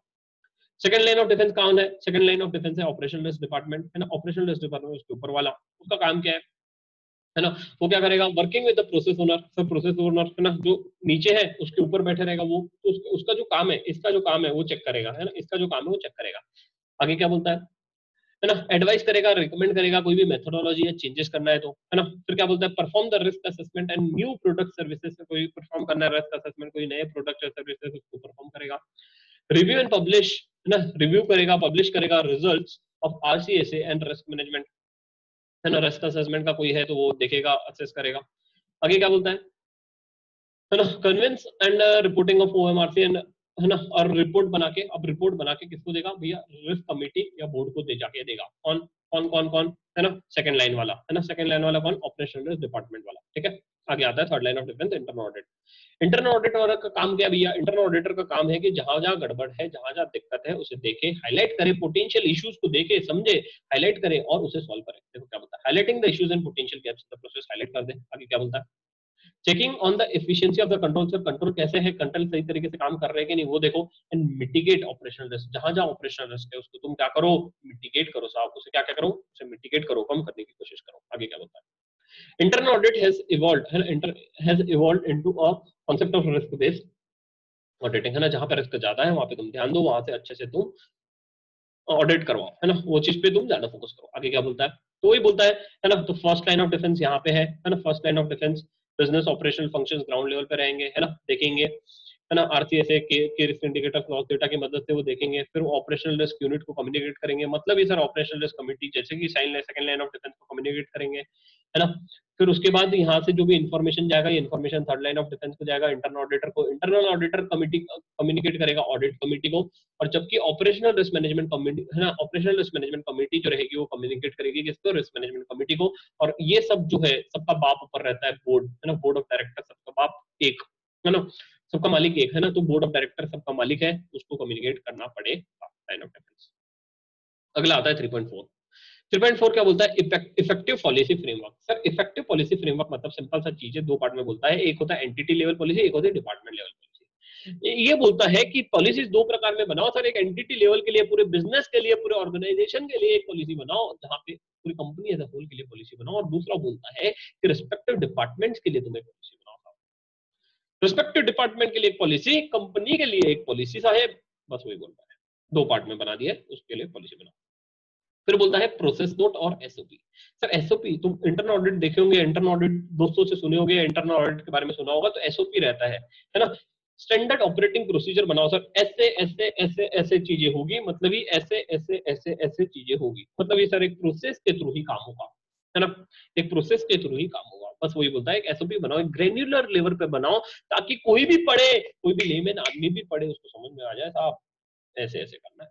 कोई एम्बिग्यूटी नहीं होनी चाहिए, no ambiguity should be there, no scope of ambiguity, है ना, कोई भी एम्बिग्यूटी और मिस इंटरप्रिटेशन नहीं होना चाहिए, तो प्रोसेस नोट इतना क्लियर होना चाहिए, ठीक है। आगे क्या बोलता है, तो ये सब ज्ञानबाजी दिया, पढ़ लेना। ठीक है, आगे बोलता है पॉइंट नंबर 4, यहाँ तक के हो गए प्रोसेस नोट। इसके बाद क्या था, मैंने कुछ और पॉइंट कवर किया था इसमें, है ना, ये हो गया 3 हो गया 3 हो गया, ठीक है। अब इधर से सीक्वेंस में चलता है, अब जो जो बचा है वो कवर करते जाता है, तो क्योंकि पूरा वही है ना, पीपल प्रोसेस वाला ही है, ठीक है। अब बोलता है definition of RCM, and RCM वही, आरसीएम क्या होता है, रिस्क कंट्रोल मैट्रिक्स, है ना। एक रिस्क कंट्रोल मैट्रिक्स बनाओ सर, दिखा सकते हो रिस्क कंट्रोल मैट्रिक्स, दिखा सकते हैं भाई, ये देखो रिस्क कंट्रोल मैट्रिक्स है। थोड़ा इमेज क्लियर नहीं हो पाएगा बट ठीक है यार, जूम कर रहा हूँ, है ना। देखो क्या बोलता है, क्या बोलता है, सबसे पहले की नंबर्स क्या है, प्रोसेस क्या है, रिस्क नंबर क्या है, रिस्क क्या है, कंट्रोल ऑब्जेक्टिव क्या है, कंट्रोल नंबर क्या है ना, ये सब तुम देखो, कंट्रोल ओनर क्या है, प्रोसेस नैरेटिव क्या है ना। तो ये क्या है तुम्हारा, this is nothing but what your broad risk control matrix, है ना, एक रिस्क कंट्रोल मैट्रिक्स है ना। इंटरनल ऑडिट में अब तुम देखोगे एक कंट्रोल मैट्रिक्स बनाते हैं ना, ऐसे ऐसे होना है, ऐसे ऐसे बनाना है ना, बस एक मैट्रिक्स बनाना है हमें, और कुछ नहीं है। आरसीएसए के बारे में मैंने तुमको पहले ही बता दिया, फिर से बोल देता हूँ, आरसीएसए क्या है। RCSA is an empowering method and process by which management and the staff of all level collectively identify and evaluate the risk associated with the control, है ना। देखेंगे साहब कौन कौन से रिस्क है ना, कौन से कलेक्टिव रिस्क है, उस चीजों से रिलेटेड वो देखेंगे, जाके समझेंगे। अब एक एग्जांपल देता हूँ, तो ये लोग आरसीएसए वाले फॉर एग्जांपल जनरली क्या होता है, कभी ऑफिस में देखा होगा, तुम्हारे ऑफिस में होता है जैसे मॉक ड्रिल, फायर का मॉक ड्रिल होता है ना, देखते कि फायर अलार्म काम कर रही है कि नहीं। मान लो आज आग लग गई, तो वैसे टेस्ट करते हैं भैया, अलार्म बेल दबाते हैं, देखते हैं भैया लोग कितनी देर में बाहर निकल रहे हैं, अलार्म बज रही है कि नहीं, फायर हो रहा है कि नहीं, है ना, फायर हो रहा है कि नहीं, वो नहीं देखते हैं।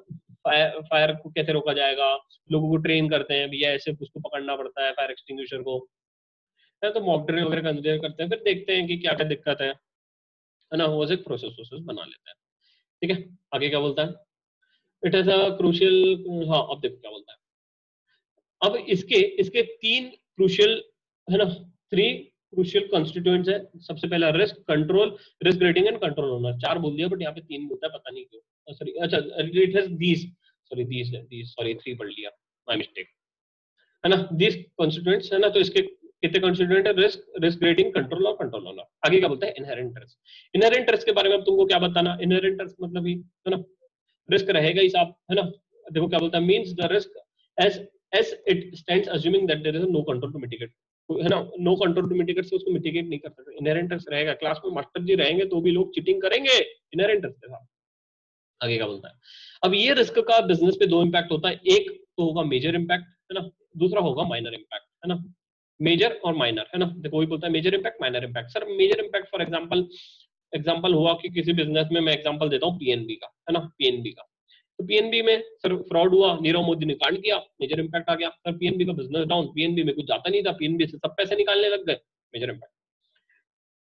माइनर इम्पैक्ट क्या था sir, minor impact for example तुमने देखा होगा डिमोनेटाइजेशन के वक्त काफी नाम आया था एक्सिस बैंक का, है ना, एक्सिस बैंक का, एक्सिस बैंक का काफी नाम आया था कि वो लोगों को ब्लैक मनी को कन्वर्ट करने में मदद कर रहा है, बट वो मेजर इम्पैक्ट, छोटू सा, थोड़ा सा, सर थोड़े पॉइंट ऑफ टाइम के लिए था यार, तो ये माइनर इम्पैक्ट था, है ना, थोड़े बहुत के लिए, बट ठीक है वो इग्नोर हो गया, एक्सेस ने डिफेंस कर लिया है, वो सब हो गया, ठीक है, वो माइनर इम्पैक्ट था। अब आता है मेरा फेवरेट, बोलता है कि रिस्क को, है ना, रिस्क को क्लासिफाई किया गया है ना, broadly the risk are often overlaps and this cause an operational failure, है ना, कुछ ऑफ द रिस्क की वजह से सर कंपनी में ऑपरेशनल फेलियर होता है, जैसे कि ये सब रिस्क है, इन सब की वजह से ऑपरेशनल फेलियर होता है।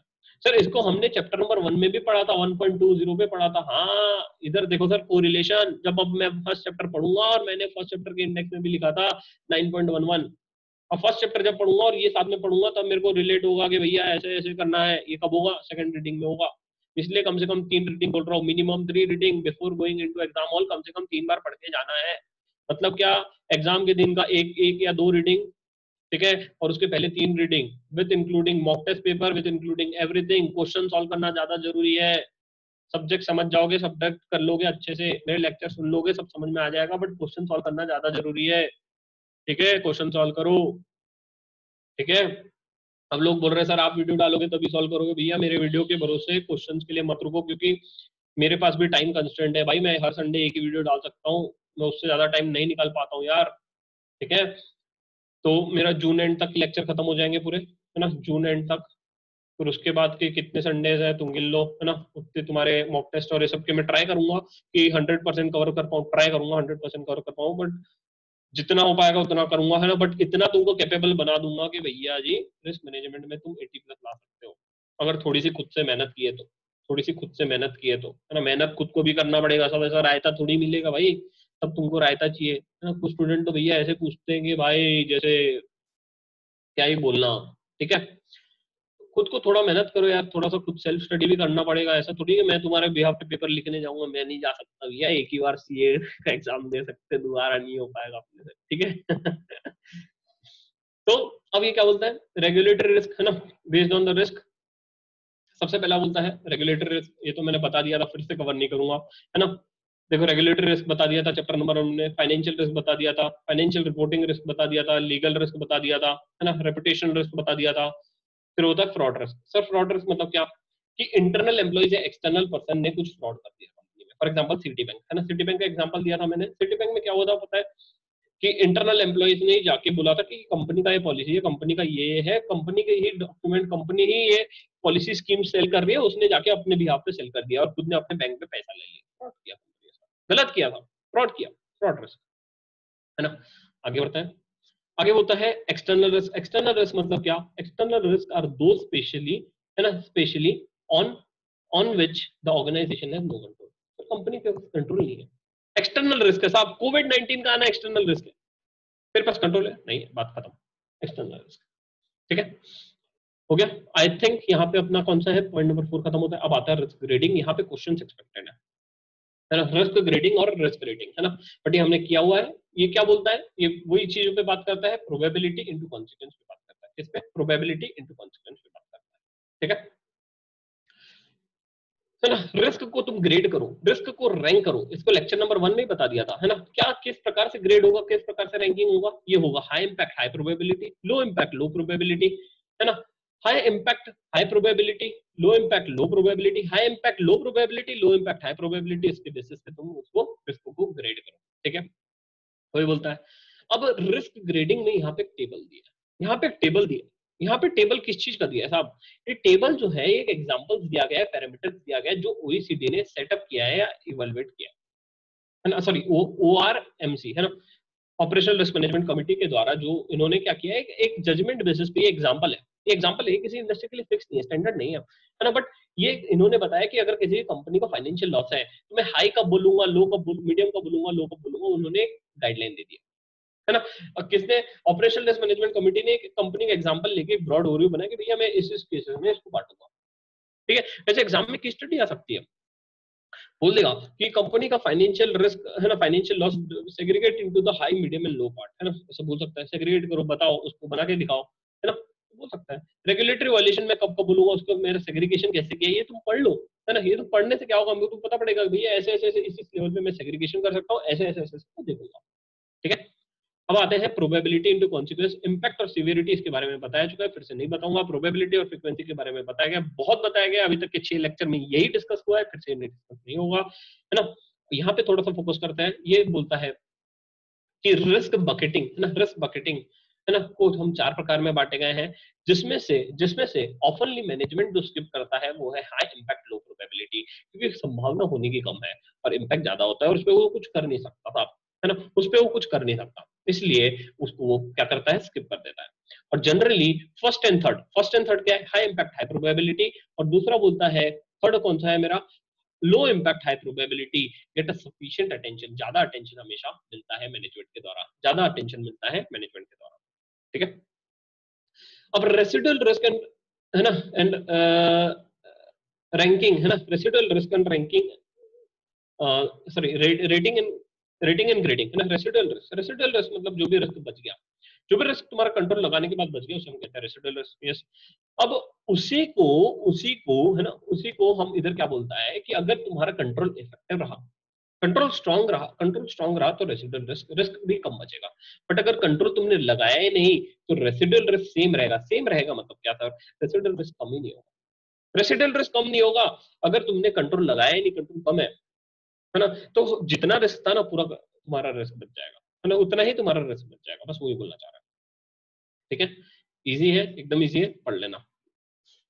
4.3 हो गया, 4.4 हो गया, 4.5, यस, लास्ट है क्या, लास्ट पॉइंट है, अरे वाह, ठीक है। और अंडरस्टैंडिंग द कंट्रोल, कंट्रोल को समझो साहब, कंट्रोल को समझने से पहले 3 चीजें समझते हैं क्या बोलता है, कंट्रोल को समझने से पहले कंट्रोल मेजर 3 चीजों पे फोकस करना चाहिए।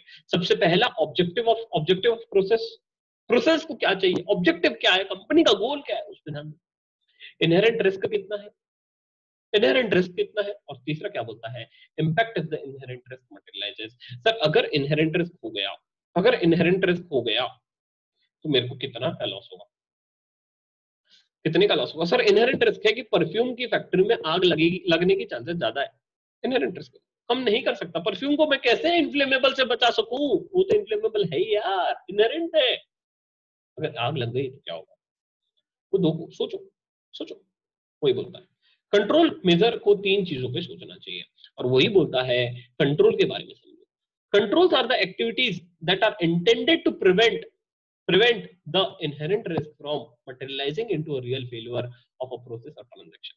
सर रियल लॉस होने से, है ना, रियल लॉस होने से हमें कंट्रोल बचाएगा, हमें कंट्रोल बचाएगा रियल लॉस होने से। अब इधर हमको काफी चीजें एग्जांपल दिए हैं कि कौन कौन से प्रकार के मेरे कंट्रोल हो सकते हैं, या क्या क्या मैं कंट्रोल मेजर्स है, या क्या क्या कंट्रोल्स है, टाइप्स ऑफ कंट्रोल, कौन कौन से कंट्रोल के प्रकार है साहब, वो मुझे बता दो। कौन कौन से कंट्रोल के प्रकार है मुझे बता दो साहब। सबसे पहला है वेरिफिकेशन। सबसे पहला है क्या, वेरिफिकेशन। वेरिफिकेशन मतलब क्या बोलता है, मेकर एंड चेकर कॉन्सेप्ट लाओ साहब, मेकर एंड चेकर कॉन्सेप्ट लाओ। वेरिफिकेशन ये टाइप ऑफ कंट्रोल है, वेरिफिकेशन होना चाहिए। दूसरा होना चाहिए reconciliation, reconciliation from other sources, है ना। हमेशा देखो रिकंसिलेशन जो होता है ना, तो अपन बैलेंस कंफर्मेशन भेजते हैं, ये क्या है, रिकंसिलेशन करने का तरीका है ना। जब भी ईयर एंड आता है हम बैलेंस कंफर्मेशन भेजते हैं थर्ड पार्टी को, भैया तुम्हारी बुक्स में कितना बैलेंस है, 100 रुपए, मेरी बुक्स में कितना बैलेंस है, 100 रुपए, अरे वाह रिकंसाइल हो गया। Reconciliation, this is a type of control. आगे क्या बोलते हैं, सेग्रीगेशन ऑफ ड्यूटीज, काम बांटो, डिवीजन ऑफ वर्क होगा वैसे ही उतना सही तरीके से कंट्रोल मैनेज होगा, है ना। आगे क्या बोलता है, फिजिकल कंट्रोल। फिजिकल कंट्रोल मतलब क्या, लॉकर लगा लो साहब, लॉकर लगा लो। फिजिकल कंट्रोल कोई चोरी नहीं कर पाएगा, लॉकर लगा लो, है ना। कोई बोलता है कस्टडी में रखो, फिजिकल कंट्रोल। आगे क्या बोलता है, आगे बोलता है सुपरवाइजरी कंट्रोल, मतलब supervisor need to review, supervisor लगा लो, सुपरवाइजर कंटिन्यूअसली चेक करेगा, देखते जाएगा भाई टिक टिक टिक टिक, है ना। या तो बैंक के आगे सुपरवाइजर, है ना, रहते हैं, है ना। बस वही है सुपरवाइजर, सुपरवाइजरी कंट्रोल, सुपरवाइज करो। आगे एक्सेप्शनल ट्रिगर्स। एक्सेप्शनल ट्रिगर्स मतलब क्या, जैसे कि अगर मान लो कि किसी बैंक अकाउंट में या किसी भी कंपनी में, तो होता क्या है कि अगर किसी भी हब में, मेरा पुराना एग्जांपल अमेजोन वाला, किसी भी हब में अगर बहुत सारा कैश अक्यूमुलेट हो गया है, कैश अक्यूमुलेट हो गया है, तो ट्रिगर होना चाहिए, पता पड़ना चाहिए लोगों को, भैया यहाँ पे कैश अक्यूमुलेट हो गया है, चलो क्लीन करो, है ना, एजेंसीज को भेजो, बैंक्स को फोन लगाओ, है ना। तो ये क्या, exceptional trigger, this is what exceptional trigger, है ना। Amount exceeding a certain amount, suspense account में कुछ एक्सटेंड है ना। या मान लो अनआइडेंटिफाइड रिसीट बहुत ज्यादा आ गई है, कंपनी को पता ही नहीं है कहाँ से पैसा आया, किसी ने ऐसे ही पैसा जमा करवा दिया, बट कंपनी को पता ही नहीं है, तो क्या होगा, एक्सेप्शनल ट्रिगर लगा दो कि भैया इससे ज्यादा अगर अनआइडेंटिफाइड रिसीट हो गया तो सबको पता पड़ जाएगा, है ना। और अप्रूवल प्रोसेस और ये सब तुमने डेवलप करना चाहिए, अप्रूवल प्रोसेस और ये सब डेवलप करना चाहिए। ये सब क्या है, तरीके हैं सब, किस तरीके से मैं कंट्रोल्स को लगा सकता हूँ। आगे बोलता है, आगे बोलता है, क्या बोलता है कि considering whether the control is exercised manually or is built up into an automated system, you know, built up into an automated system, if the control is needed to prevent a preventive failure, है ना, control को बचाना है, तो देखो control को बचाने के 4 तरीके, एक से ना 4 तुम लगा दो। बचाने के 4 तरीके, सबसे पहला प्रिवेंटिव कंट्रोल, मतलब कि चीजें गलत हुई ना, चीजें गलत हुई ना साहब, प्रिवेंट कर दो, जो भी कैश होगा मैं 2 बार गिनूंगा, प्रिवेंटिव कंट्रोल। डिटेक्टिव कंट्रोल मतलब क्या, अगर चीजें गलत हुई वो पकड़ में आ जाए, चीजें गलत हुई वो पकड़ में आ जाए, मैं रिकंसिलेशन डेली बेसिस पे बनाऊंगा, भले ही कैश काउंट गलत हुआ या कुछ गलत हुआ, है ना, तो मैं रिकंसिलेशन डेली बेसिस पे बनाऊंगा, जिससे मुझे पता पड़ेगा कि यहाँ पे गड़बड़ है, यहाँ पे गुची है। फिर होते हैं कुछ मैनुअल कंट्रोल्स। मैनुअल कंट्रोल्स तो भैया मैनुअल कंट्रोल रहेगा तो फ्रॉड होने के चांसेस ज्यादा है, फ्रॉड होने के चांसेस ज्यादा है, जितना मैंने ज्यादा मैनुअल कंट्रोल उतना ज्यादा चांसेस ऑफ फ्रॉड, उतना ज्यादा रिस्क। और उसके बाद होता है ऑटोमेटेड कंट्रोल। ऑटोमेटेड कंट्रोल मतलब ऑटोमेटेड, कोई भी चीज ऑटोमेट कैसे होती है, कुछ प्री डिफाइंड चेक्स रहते हैं साहब, ऐसे ही करना है ऑटोमेटेड कंट्रोल, ऐसे ही करना है ऑटोमेटेड, ठीक है। फिर आता है हमारा आरसी, एक है ना, ये हो गया हमारा ये। अब इसके बाद बोलता है risk control self assessment. Risk control self assessment conducted to test the control, है ना। आरसीएस जब मैं बनाऊंगा, है ना, आरसीएस जब बनाऊंगा, है ना, तो मैंने कभी अभी तक आरसीएस के बहुत बताया, बट उसमें क्या होगा, आरसीएस कैसे मैं डॉक्यूमेंट करूंगा, है ना, तो मैं बताऊंगा ये प्रोसेस था, ये सब प्रोसेस था, ये इनहेरेंट रिस्क था, ये प्रोबेबिलिटी था, ये इंसिडेंट था, है ना, इसका इम्पैक्ट था, सॉरी इम्पैक्ट था, रिस्क क्या क्या टाइप है, कंट्रोल डिस्क्रिप्शन क्या है, कंट्रोल टाइप क्या है, कंट्रोल ओनर कौन है, कंट्रोल टेस्ट कौन है ना, टेस्ट रिजल्ट क्या है, और रेसिडुअल रिस्क रेटिंग क्या है, ये सब चीजें मैं कब डिसाइड करूंगा, आरसीएस में डिसाइड कर दूंगा। आई थिंक यहाँ पे हमारा चैप्टर होता है खत्म। एक बार इंडेक्स से देख लेता हूँ, 13 हो गए, हो गए, हो गए, yes, our chapter is completed. Approximately कितना देर का होगा, 1.5 आवर का लग रहा है मुझे लेक्चर। ठीक है, तो एक बार शट शट शट शट शट शट शट शट शट शट शट रिवीजन करवा देता हूँ।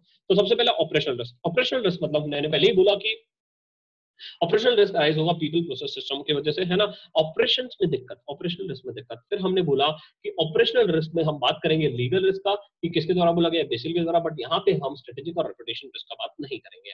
फिर हमने बोला कि ऑपरेशनल रिस्क कई चीजें, कई रिस्क से लिंक्ड है, जहाँ पे हमने बोला कि रिस्क ऑफ, है ना, laws and regulations, risk of fraud, risk of financial loss, risk of तुम्हारा फाइनेंशियल रिपोर्टिंग और रेपुटेशन रिस्क रिलेटेड है। फिर हमने डिस्कस किया कि ऑपरेशनल रिस्क क्यों अराइज होता है ना, ऑपरेशनल रिस्क के अराइजिंग के क्यों चांसेस है, क्या क्या चीजों की वजह से ऑपरेशनल रिस्क अराइज होता है। फिर बोलता है relevance of operational risk, operational risk क्यों जरूरी है, देखना क्यों जरूरी है भैया, हमने यहाँ पे लीगल ज्ञान दे दिया कि ये चीजें की वजह से तुम्हें ऑपरेशनल रिस्क जरूरी है, देखना। फिर आगे हमने बात किया, है ना, ऑपरेशनल रिस्क मैनेजमेंट गवर्नेंस, है ना, ऑपरेशनल रिस्क मैनेजमेंट गवर्नेंस में हमने बात किया कि ऑपरेशनल रिस्क मैनेजमेंट पॉलिसी कैसी होनी चाहिए, क्या क्या चीजें ध्यान में रखना चाहिए जब ऑपरेशनल रिस्क मैनेजमेंट पॉलिसी में बना रहा हूँ। फिर हमने बताया कि ऑपरेशनल रिस्क मैनेजमेंट कमेटी रहेगी जो लाइन ऑफ डिफेंस देखेगी। लाइन ऑफ डिफेंस में हमने 3 लाइन ऑफ डिफेंस देखा, first line, second line, third line. First line of defence जो ग्राउंड लेवल पे रहते हैं उनको क्या क्या प्रोसेसेस रहती है, क्या क्या स्टेप्स रहती है, उसके बारे में हमने डिस्कस किया। फिर सेकंड लाइन ऑफ डिफेंस जो रहेगा, ऑपरेशनल रिस्क डिपार्टमेंट रहेगा, वो कंटिन्यूअसली मॉनिटर करेगा फर्स्ट लाइन डिफेंस पे, देखेगा क्या क्या गलती है, क्या क्या परफॉर्मेंस है, कैसे सुधार किया जा सकता है, कैसे विकास किया जा सकता है, उसके बारे में बात करेगा। थर्ड लाइन ऑफ डिफेंस जो रहेगा वो इंटरनल ऑडिटर रहेगा, उसे देखना पड़ेगा क्या क्या प्रोसेसेस गैप है, क्या क्या गलतियां हैं, क्या क्या दिक्कतें हैं, वो सब देखना पड़ेगा और उसे सुधार करना पड़ेगा। फिर ये सब कम्युनिकेट होगी अल्टीमेटली जाके किसको, बोर्ड को। फिर हमने देखा effective policy framework. Effective policy framework entity level पे होगा, बिजनेस लेवल पे होगा। एंटिटी लेवल पे मतलब कि ओवरऑल बिजनेस लेवल पे, company level as a whole बनाओ और department level as a whole बनाओ। एसओपी अगर जो भी बना रहे हो, प्रोसेस नोट बना रहे हो, ग्रैन्युलर लेवल पे होना चाहिए, हर एक चीज डिटेल में कवर करो ताकि मजा आ जाए, लोगों को समझ में आ जाए।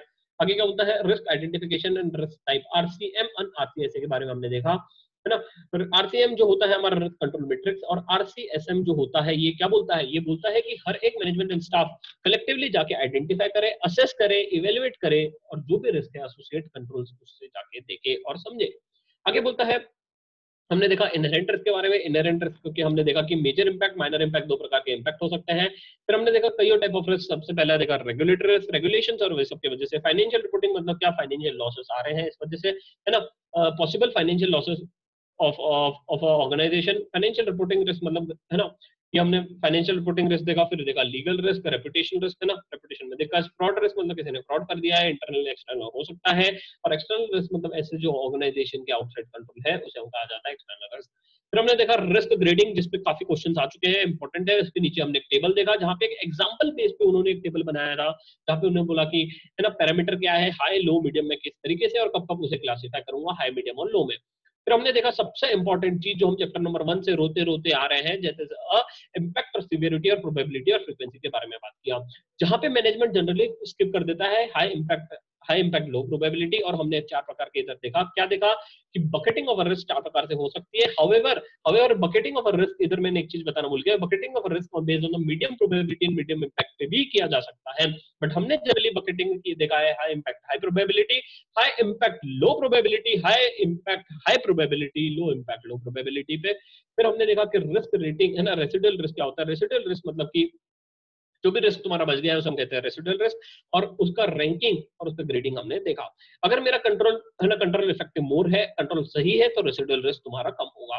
फिर मैंने बोला कि कंट्रोल मेजर्स कौन कौन सी चीजों का ध्यान में रखना चाहिए जब भी मैं कंट्रोल मेजर सेट कर रहा हूँ। सबसे पहला बोलता है ऑब्जेक्टिव और प्रोसेस, देख लो साहब कि किसी भी चीज का ऑब्जेक्टिव और प्रोसेस क्या है। फिर बोलता है इनहेरेंट रिस्क, देखो कि कंपनी में इनहेरेंट रिस्क कितना है, इनहेरेंट रिस्क मतलब कितना रिस्क है, अगर हमेशा ही रहेगा इनहेरेंट रिस्क की बात करता हूँ। और तीसरा बोलता है impact of the inherent risk materializes, अगर इनहेरेंट रिस्क मटेरियलाइज हो गया तो मेरे को सकता है इम्पैक्ट होगा। फिर मैंने बोला कि टाइप्स ऑफ कंट्रोल कौन कौन से हो सकते हैं, मैंने बोला वेरिफिकेशन होगा, रेक्टिफिकेशन सॉरी रिकंसिलिएशन होगा, ड्यूटीज को सेग्रीगेट करो, फिजिकल कंट्रोल लाओ, लॉकर वॉकर लगाओ, है ना, सुपरवाइजरी कंट्रोल को सुपरवाइजर रखो हमेशा। फिर क्या बोलता है एक्सेप्शनल ट्रिगर, कुछ अगर एक्सेप्शनल चीजें होती है तो ट्रिगर हो जाना चाहिए, पहले ही पता पड़ जाना चाहिए। और क्या बोलता है ऑथराइजेशन और अप्रूवल्स होना चाहिए। आगे बोलता है कि कई टाइप्स के जो हमारे कंट्रोल्स हैं, सबसे बेसिक होते हैं preventive control, detective control. Preventive मतलब क्या, चीजें गलत ही ना हो, डिटेक्टिव मतलब चीजें गलत हो गई बट पकड़ में आ जाए, मैनुअल कंट्रोल्स मतलब क्या सर मैनुअली मैं कैच करूंगा बट मैनुअली कैच करना थोड़ा दिक्कतदायक हो सकता है ना, ये थोड़ा मुश्किल हो सकता है। और होता है ऑटोमेटेड कंट्रोल। ऑटोमेटेड कंट्रोल में हमें हम क्या क्या होता है प्री डिफाइंड सिस्टम चेक्स लगाते हैं। फिर मैंने बताया कि रिस्क असेसमेंट आरसीएस, आरसीएस मैंने पहले बता दिया था बट उसको आरसीएस कैसे होगा, आरसीएस से डिटेल्स कैसे होगा, उसके लिए हमने ये देखा कि आरसीएस कैसे होता है डिटेल में। फिर होता है टेक्नोलॉजी रिस्क, जिसको मैंने रिलेट किया था किससे, है ना, सिस्टम से, सिस्टम पीपल प्रोसेस सिस्टम, तो सिस्टम से मैंने रिलेट किया था टेक्नोलॉजी रिस्क को। टेक्नोलॉजी अगर सही तरीके से काम नहीं कर रही है तो कहा जाता है टेक्नोलॉजी रिस्क। अब टेक्नोलॉजी रिस्क में मेन इश्यूज है, रिस्क क्यों आ सकता है, सबसे पहले अनशेड्यूल्ड डाउन टाइम, कभी भी बंद हो गया, एकदम से बंद हो गया। दूसरा क्या बोलता है system failure pretending to incorrect programming, programming सही से नहीं हुई, इस वजह से दिक्कत आ गई। तीसरा बोलता है यहाँ पे कई एग्जांपल देके फिर हमने देखा कि मास्टर मेंटेनेंस कैसे किया जा सकता है, यूजर एक्सेस कंट्रोल क्या है, अकाउंटिंग सॉफ्टवेयर क्या है, सॉरी अकाउंटिंग सिस्टम में तुम्हें ध्यान में रखना पड़ेगा। फिर कोई भी चेंज मैनेजमेंट हो रहा है तो वहां पे तुमको ध्यान में रखना पड़ेगा, वो सब चीजों के बारे में हमने डील किया। फिर अगर कोई भी माइग्रेशन हो रहा है, कोई भी टेक्नोलॉजी में माइग्रेट हो रहा है, कौन कौन सी चीजों को ध्यान में रखना है, कैसे उसको मिटिगेट करना है, टेक्नोलॉजी अगर आउटसोर्स है तो क्या क्या चीजों को ध्यान में रखना है, वो सब चीजों के बारे में देखा। फिर हमने देखा की रिस्क इंडिकेटर्स और सिनेरियो एनालिसिस क्या होता है, सिनेरियो एनालिसिस में कैसे होगा, सिनेरियोज में कैसे ध्यान में रखना है, और की रिस्क इंडिकेटर्स हमेशा शॉर्टर इंटरवल पे ध्यान देता है over a period of time, है ना। फिर हमने देखा बिजनेस कंटिन्यूटी प्लान, सर अगर कोई भी बिजनेस में उल्टा सीधा कार्यक्रम हो गया है, अगर कोई एक्सट्रीम इवेंट हो गया है तो बिजनेस कैसे काम करेगा, उसके बारे में हमने देखा। अब एक्सट्रीम इवेंट्स के कौन कौन से एग्जांपल थे वो पूरे हमने देखे। फिर उसके बाद हमने देखा कि अगर बिजनेस इंपैक्ट एनालिसिस में कैसे लगा सकता हूं अगर एक्सट्रीम इवेंट हुआ तो, है ना, बिजनेस इंपैक्ट एनालिसिस में कैसे लगा सकता हूँ अगर एक्सट्रीम इवेंट हुआ तो, और बिजनेस इंपैक्ट एनालिसिस में जब बना रहा हूँ तो मुझे कौन कौन से फैक्टर है, कैसे कैसे मैं बनाया जा सकता है, कौन कौन सी चीजों को ध्यान में रखूं। अगर बिजनेस इंपैक्ट एनालिसिस बना दिया बट अब किस लेवल पे कैरी करना है, how those activities are to be done, वो मुझे बताया जाएगा क्या, फंक्शनल रिकवरी प्लान के द्वारा, फंक्शनल रिकवरी प्लान के द्वारा बताया जाएगा। आगे बोलता है फंक्शनल रिकवरी प्लान जब मैं बना रहा हूँ मुझे कौन कौन सी चीजों का ध्यान में रखना है, मुझे ये सब चीजों का ध्यान में रखना है, ये सब फैक्टर्स का ध्यान में रखना है ना, ये सब फैक्टर्स को मुझे ध्यान में रखना है। आगे आउटसोर्सिंग रिस्क, जब मैं चीजों को आउटसोर्स कर रहा हूं, कोई भी चीजों को आउटसोर्स कर रहा हूं तो ये सब चीजों का ध्यान में रखो। This are the factors which you should need या is must required to be considered when you are outsourcing the risk. फिर मैंने बात किया साइबर रिस्क और information security risk which is again related to the system risk, है ना, system process system के बारे में अगर साइबर रिस्क है तो ये सब चीजों को ध्यान में रखना। आप एग्जांपल दिए कि कैसे कैसे साइबर रिस्क हो सकता है, कहां पे साइबर रिस्क हो सकता है ना, कॉन्फिडेंशियल डेटा चलेगा, ट्रेड सीक्रेट चलेगा, मालवेयर आ गया, रैंसमवेयर आ गया, है ना, तुम्हारा इधर फिशिंग हो गया, फिर तो क्या होगा, ये सब क्या है साइबर रिस्क। अब उसको कैसे मिटिगेट करो, what are the techniques, risk देखो, आइडेंटिफाई करो, इवेल्युएट करो, है ना, फिर तुम्हारा इनक्रिप्ट करो सिस्टम को, तुम्हारा रेगुलर कंट्रोल्स बिठाओ, है ना, फायरवॉल्स बिठाओ, है ना, उस सब चीजों के बारे में हमने देखा। फिर आगे क्या बोलता है ऑपरेशनल रिस्क मैनेजमेंट, है ना, ऑपरेशनल लॉस ऑफ डेटा, ये जो सबसे इंपॉर्टेंट है ना, टेबल देखा इसके बारे में मैंने तुमको समझाया था, ध्यान से पढ़ लेना, समझ लेना टेबल के बारे में। फिर इधर हमने देखा कि रिस्क को कैसे आइडेंटिफाई करते हैं, ऑपरेशनल रिस्क को आइडेंटिफाई करते हैं, कौन कौन सी चीजों का ध्यान में रखना है, उसको क्वांटिफाई करना पड़ेगा, बहुत फाइनेंशियल एंड नॉन फाइनेंशियल, फिर उसको रिपोर्ट कैसे करना है और करेक्टिव एक्शन मुझे लेने पड़ेंगे। फिर हमने बात किया कि बिजनेस इंटेलिजेंस और आर्टिफिशियल इंटेलिजेंस के बारे में, है ना, जहाँ पे मैंने तुमको बताया मशीन लर्निंग और ये सब कैसे होता है, सुपरवाइज लर्निंग के बारे में बताया, अनसुपरवाइज लर्निंग के बारे में बताया, इस पे एक एमसीक्यू एक्सपेक्टेड भी है। आगे क्या बोलता है एनालिटिक्स के बारे में मैं तो एक डायग्राम दिखाया था कि कैसे बिजनेस को एनालाइज करना चाहिए, कैसे एनालिसिस होता है, कैसे चीजों का एनालाइज होता है, और बिग डेटा और ये सब जगह हमने देखा कि ये हमें कोई भी एरर होगा वहां पे हमें ढूंढने में मदद करेगा। आर्टिफिशियल इंटेलिजेंस का यूज डे बाय डे बढ़ते जा रहा है और कैसे कैसे यूज होगा वो हमने देखा। डिस्ट्रीब्यूटेड लेजर टेक्नोलॉजी के बारे में बताया कि अगर तुम उसको चीजों को अलग अलग डिस्ट्रीब्यूट करके रखो तो उससे क्या होगा, हैकर्स वहां पे पहुंच नहीं पाएंगे, वहां पे हैकर्स पहुंच नहीं पाएंगे, है ना, जिससे तुम्हें मदद हो जाएगा। इसमें एग्जांपल भी दिया था ब्लॉकचेन का, और इस पे मैं एक केस स्टडी भी डाल दूंगा अपना क्या बोलते हैं बिटकॉइन पे, है ना, डिस्ट्रीब्यूटेड लेजर टेक्नोलॉजी टेलीग्राम पे डाल दूंगा, है ना, इस पे केस स्टडी, इसलिए टेलीग्राम चैनल ज्वाइन कर लो भाई लोग, ठीक है। आगे बात किया हमने लास्ट में इंश्योरेंस की, कंपनी को इंश्योरेंस लेना जरूरी है, सॉरी कंपनी को इंश्योरेंस लेना क्यों जरूरी है और इंश्योरेंस हमें कैसे कैसे बचाता है, ठीक है। Thank you friends. Thank you friends for your support. I hope ये लेक्चर अच्छा लगा होगा। लेक्चर काफी बड़ा हो गया है बट ठीक है, मजेदार था, मजा आ गया, पूरा चैप्टर कवर हो गया साहब। चैप्टर नंबर अभी हमारे कितने चैप्टर बचे हैं? अभी हमारे 4 चैप्टर बचे हैं। चैप्टर नंबर 4 बचा है, चैप्टर नंबर 5 बचा है, चैप्टर नंबर 6 बचा है, चैप्टर नंबर 7 बचा है। बस इन 4 चैप्टर बचे हैं, ठीक है। इन चारों चैप्टर पे हम डील करेंगे। Approximately I think next chapter रहेगा तुम्हारा चैप्टर नंबर 7, है ना?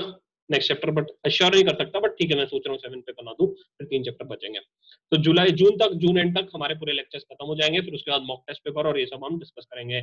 और टेस्ट जल्दी अनाउंस हो जाएगी, ठीक है। एक बार जब मेरे को टाइम मिल जाए यार, जैसे टाइम मिलेगा वैसे बना दूंगा टेस्ट हमारे लिए। थैंक यू फ्रेंड्स, होप तुम्हें लेक्चर अच्छा लगा हो। भाई शेयर नहीं कर रहे यार तुम लोग यार, शेयर कर दो दोस्त भाई लोगों से, ठीक है। सबको बेनिफिट हो दो यार, अकेले अकेले का फायदा मत देखो, सबको शेयर करो, ठीक है। चलो ऑल द बेस्ट, अच्छे से पढ़ो भाई लोग, अब एग्जाम आ रही है, ठीक है। 80 ऑन 80 लाना है, सॉरी 100 ऑन 100 लाना है। 80 प्लस टारगेट है, 100 ऑन 100 लाना है। चलो भाई, ओके, बाय।